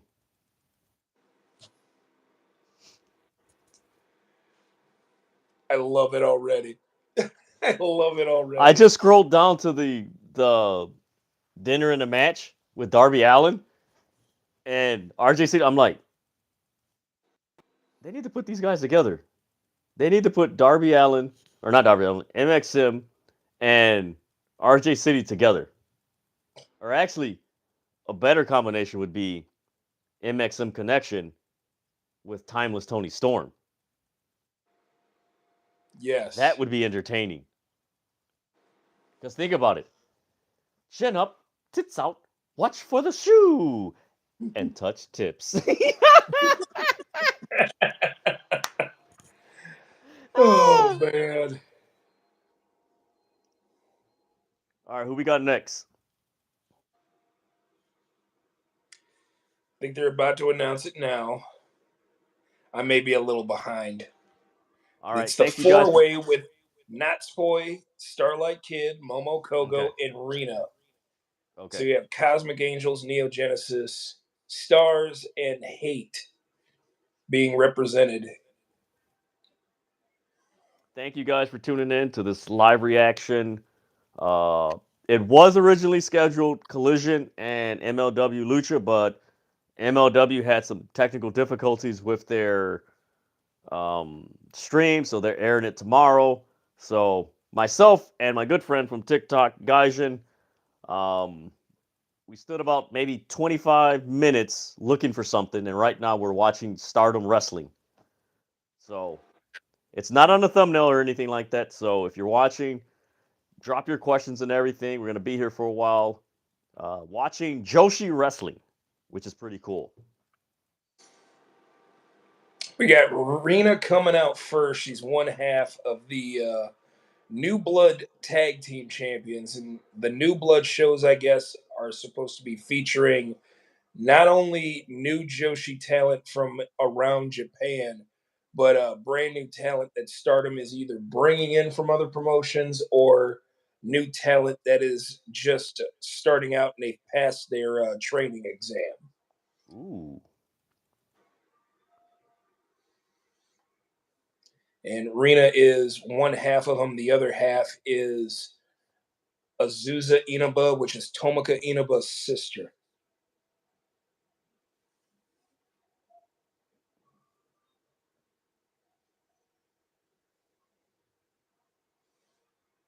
Hey, nice outfit. Like, see, this is like the beautiful thing about watching wrestling from other countries is that you look at it from a different lens. Like, it's not um what you normally see. Also, the other cool thing, and actually it's very beneficial as a viewer and a fan if you do wrestling content, it actually cleanses your creative palette. Mm-hmm.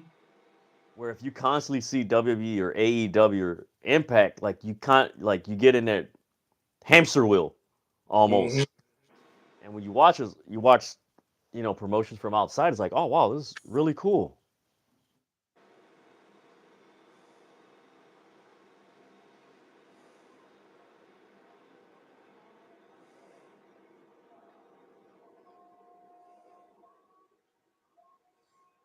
Thomas responded with a gift of Cleveland and zooming in. Oh Lord.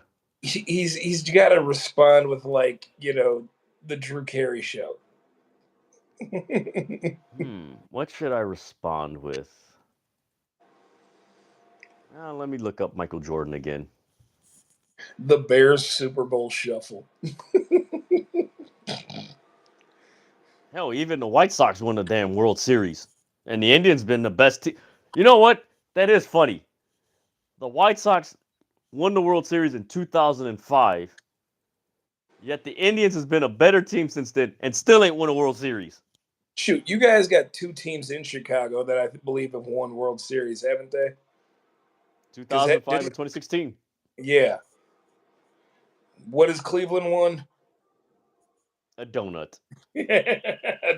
You know Donuts. what?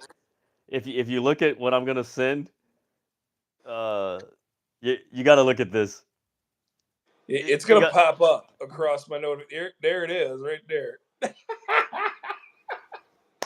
Oh my god!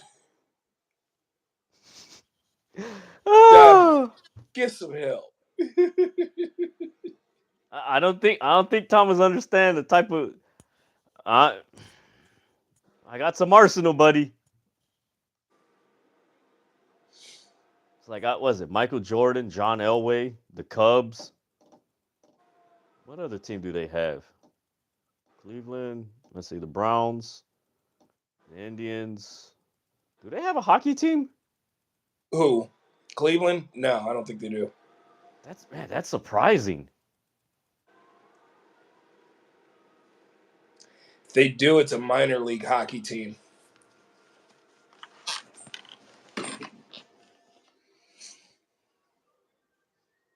All right, we got FTR versus House of Black in the Full Gear four-way contender series. You know what? Shout out to AEW, man. That's a pretty creative way to get people hooked in the tag division.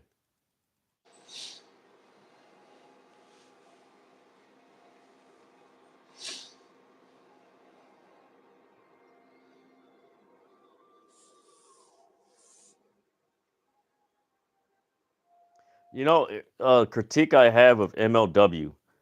So an hour ago, they posted on Instagram due to unforeseen difficulties, of course, blah blah blah.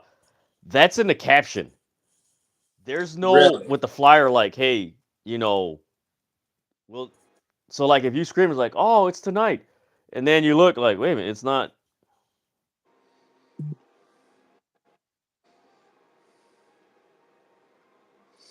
So Alex Pereira and Roman Reigns, I guess, took pictures at SmackDown last night. Yeah. Who didn't see that coming? I mean, TKO. It's a combination of UFC and WWE. Like, come on.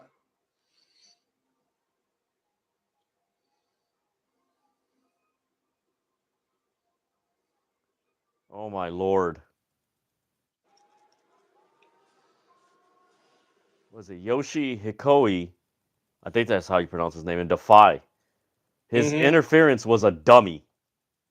Hmm. He threw, bro. He's throwing the dummy at his opponent. Oh man! I'm gonna send this in the group chat. Please do. I can't wait to look at that. Oh man!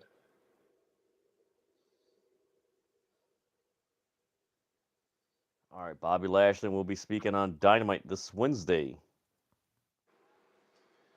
All Say, right. hey, So we have the High Speed Fairy, the Sky Tiger, the Peach Star, and the Pink Devil, all in one. And then they just gang up on Reno.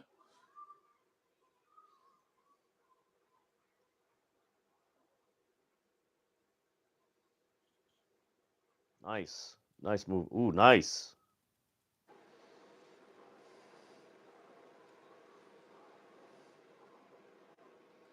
Yeah, watching this, like, I really don't understand how people can like really like tear apart Joshi wrestling. You know what? I follow a lot of them on social media. Just sitting up watching them work in the gym and just practice, in the ring. They take this craft very seriously. And I that's just something you got to appreciate. Anybody who takes this business as serious as they do just to be good on any sort of level, you have to respect it. Give me a sec. I need to Yep. take this freaking sweater off because I'm freaking burning up. Shoot, it's cold here. Bro, I got my heater like a foot away from me. So this whole You time, know what? I am very surprised I haven't turned on the fireplace next to this couch right here. But I'm waiting for it to get like really cold, and my gas bill has been under $40 for the last since what was it? Since March, April? Yeah. oh, crap. And I don't want to turn it on just yet. Oh, I'm waiting There for we like go. that first. I'm waiting for that first January like sub-zero temperature. Gotcha. Yeah, here it's 51, but it's a light rain.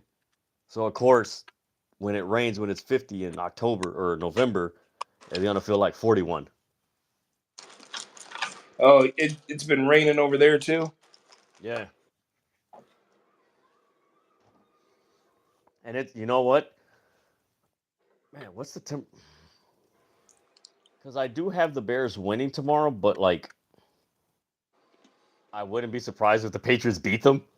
Mm-hmm.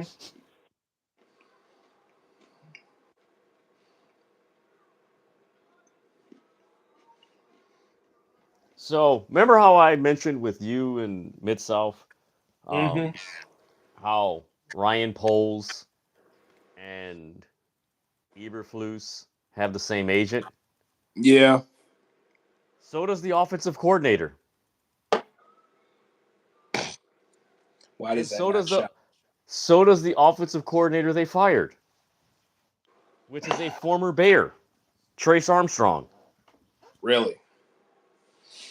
Somebody commented on the or 670 The Score here in Chicago. They commented on it, and another reporter's like, "Well, Kansas City has Andy Reid, Spagnola, and someone else," and everyone's just like, "That's different because one, they win, they keep Mm-hmm. winning, and two, it's the Bears. They always keep it in house." And what makes it worse is that they could have had Jim Harbaugh and Cliff Kingsbury this offseason. That's why it's bad. It's like, gee, you're struggling. You could have had Jim Harbaugh, who's run the football, and then you could have had Cliff Kingsbury working with Caleb Williams. And not only that, he's kind of a genius at pass concepts when it hmm comes to the air raid system. Like, look You at know, Jaden Daniels. Like, well, a lot of thing with Jaden Daniels, he's not making too many mistakes. and that's part coaching, but that's just how him. Like, I had him when he was coming out when they did the draft, and I was just like, Mm-hmm. man, the Bears need to draft Jaden Daniels. But seeing how this coaching staff, I'm like, I'm glad him, Justin, and any other quarterback ain't here because Right. this is just bad. And what's crazy is that the Bears never met with Jaden Daniels. That's what makes it even. Oh my lord! I'm like, man, Mm-hmm. you guys better hope this dude don't become like a freaking Hall of Famer because that's gonna be a laughing stock. It's like, yeah, the Bears never met with Jaden Daniels.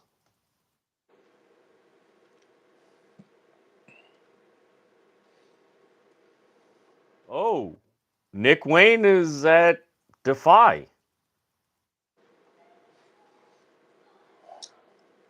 Huh.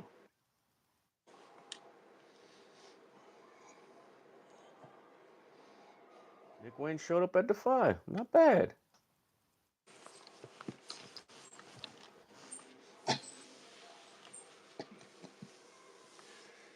All right, I take it this is.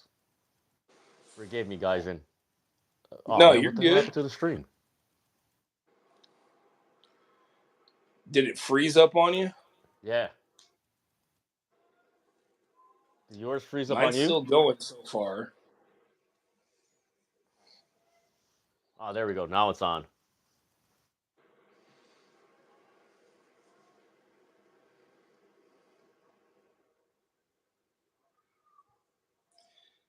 Yeah. Starlight Kid softening up this knee. She's been using the stretch muffler submission a lot lately, much like her counterpart, her tag team partner for historic crossover, El Desperado with Numero Dos. I find it funny, guys. And I just Woo. checked the last comment. I'm Yeah. always getting somebody with no subscribers commenting on my stuff.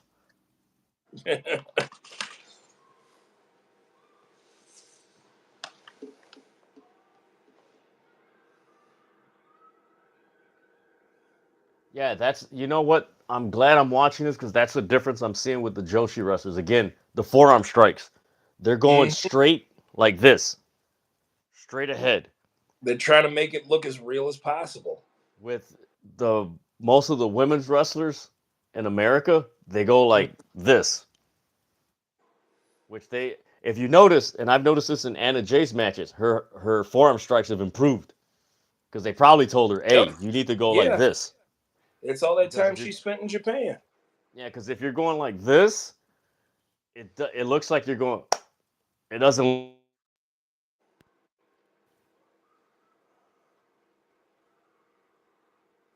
Mm, I just had like a small pause. I don't know what happened. yeah, it's their stream because it was clear and now it's for me it's blurry. Oh, I'm getting it clear. I had a small pause on the live here. Oh, I don't know why it reset or something like that. Probably the internet or something like that. I hope it doesn't go Yeah. out because I have had that before. Like it just went Right. out. Uh-huh. Mahi Stroll by Momo Kogo.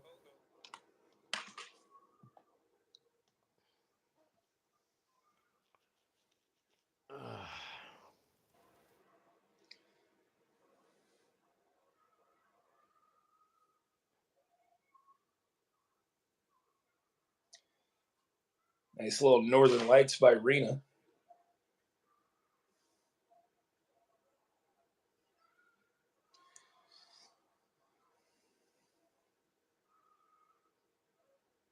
Reverse suplex.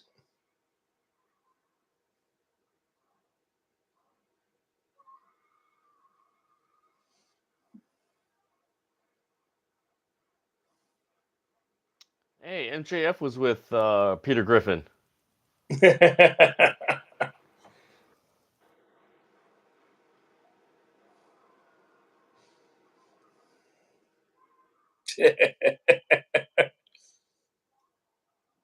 Man, you can't Over script here this. with the salt of the earth.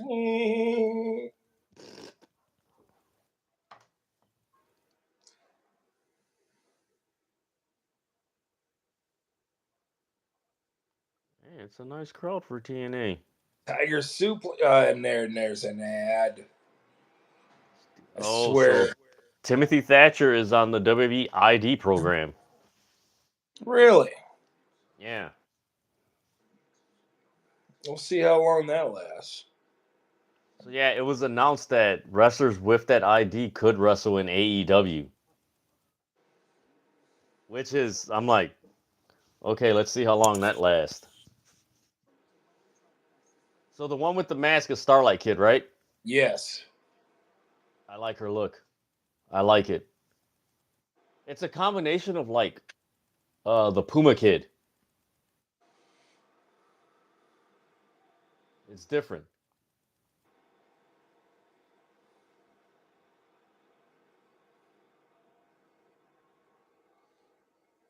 I just missed the ending of a match because of an ad, but I believe Starlight Kid just won. So on WBID Twitter account 11 hours ago, Regal gave 2 ID contracts to 2 wrestlers. Hmm. God.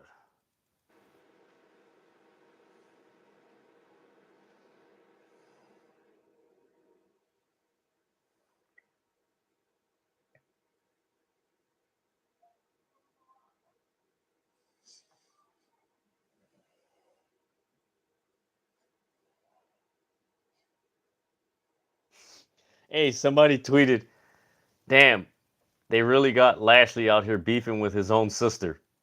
Oh wow. And it's from Collision, where he stared at Caster. Oh man.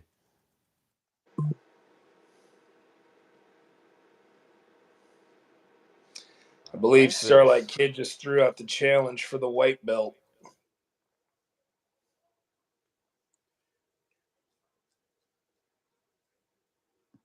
Hey, who was And that just Rena interrupted? that was Rena.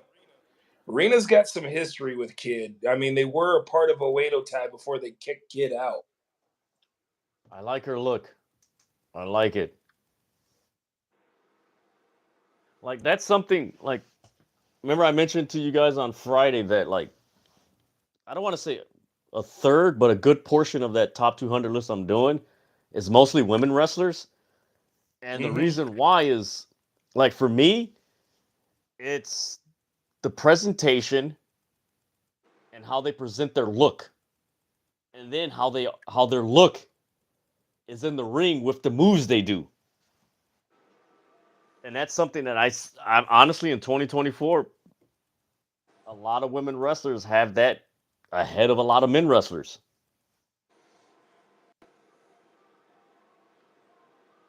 Like I was watching, man, what year was it? It was like the '90 Royal Rumble, Mm-hmm. and you know how the wrestlers would give their promos and everything, and I'm like, we need more like not only racial ethnic diversity, but just presentation diversity.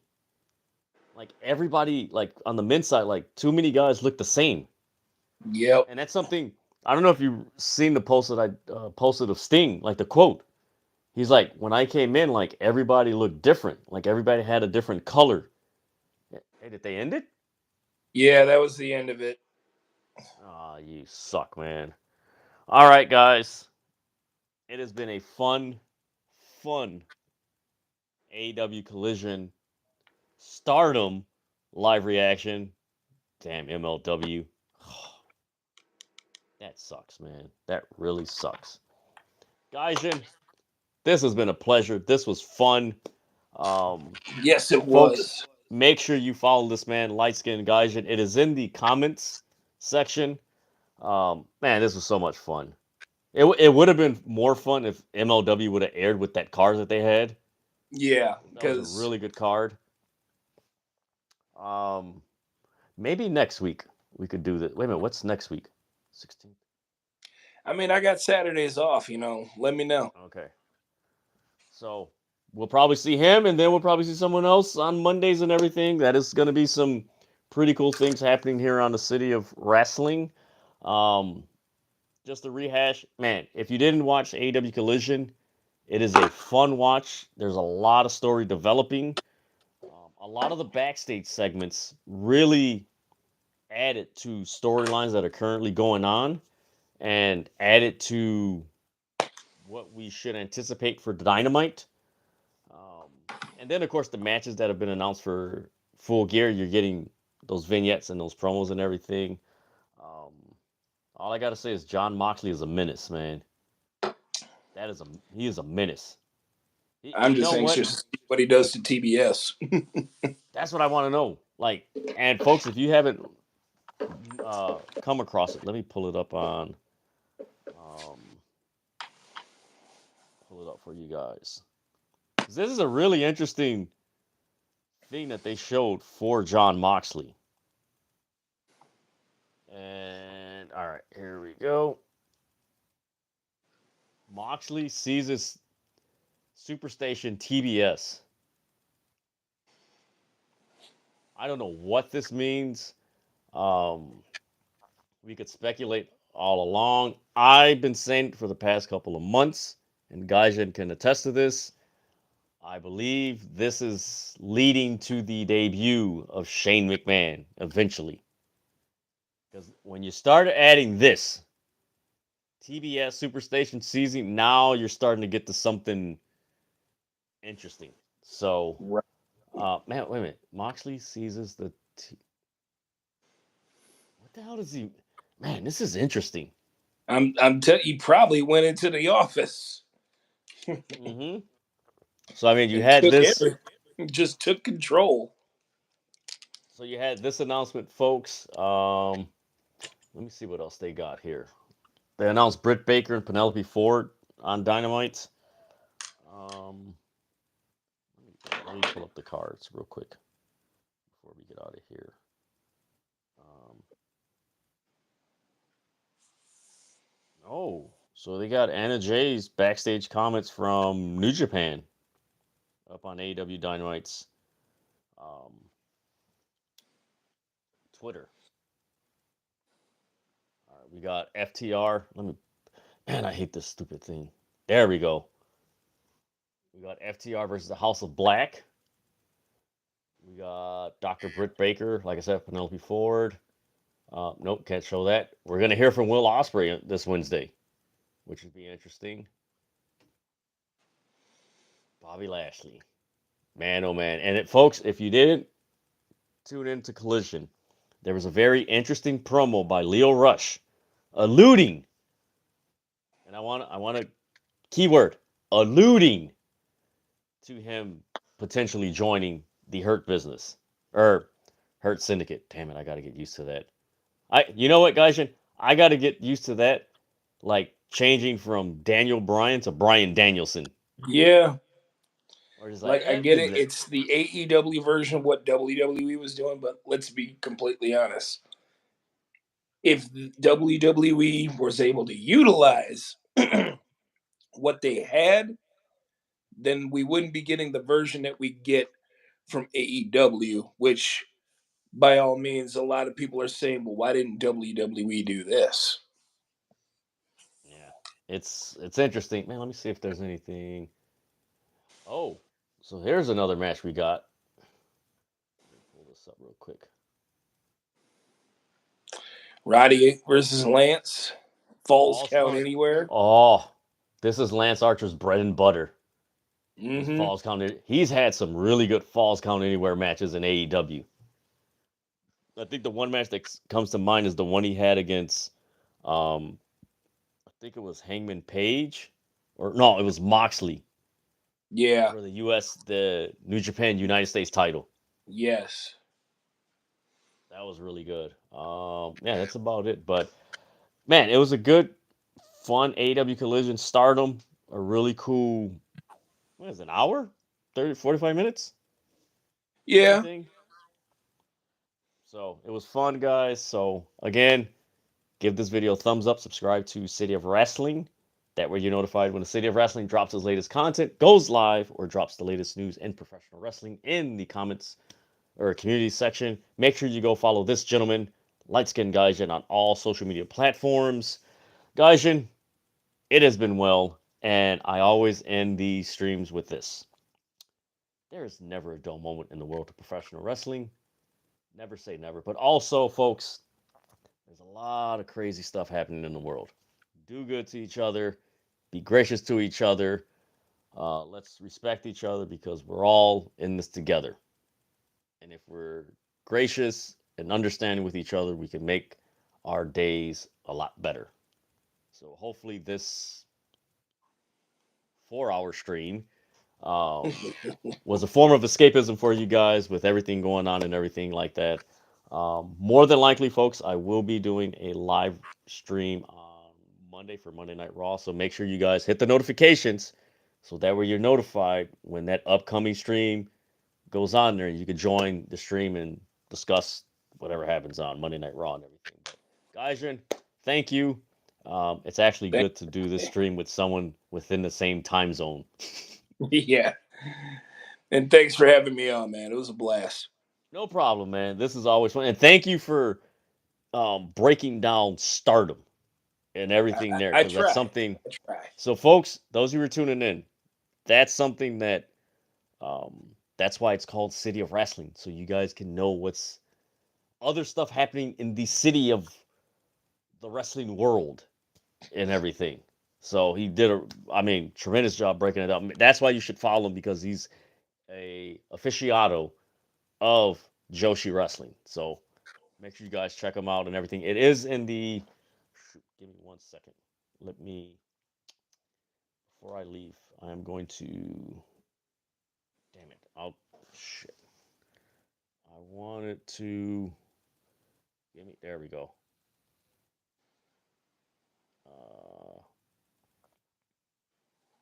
Pin it. I believe. Did I pin the comment? I pinned the message. So I pinned your follow Light Skin Gaijin. So make sure you guys follow him. Man, this is fun. I think I'm gonna watch a comedy. Oh crap! I gotta set up freaking tomorrow. I gotta watch the Bears. Damn it. Mm-hmm. Man, you guys have a wonderful, safe night. Stay safe, stay healthy, stay alert, and again, do good to each other. All right. I am out, Gaijin. Have a safe night. You too, man. I'm out, folks. Until next time.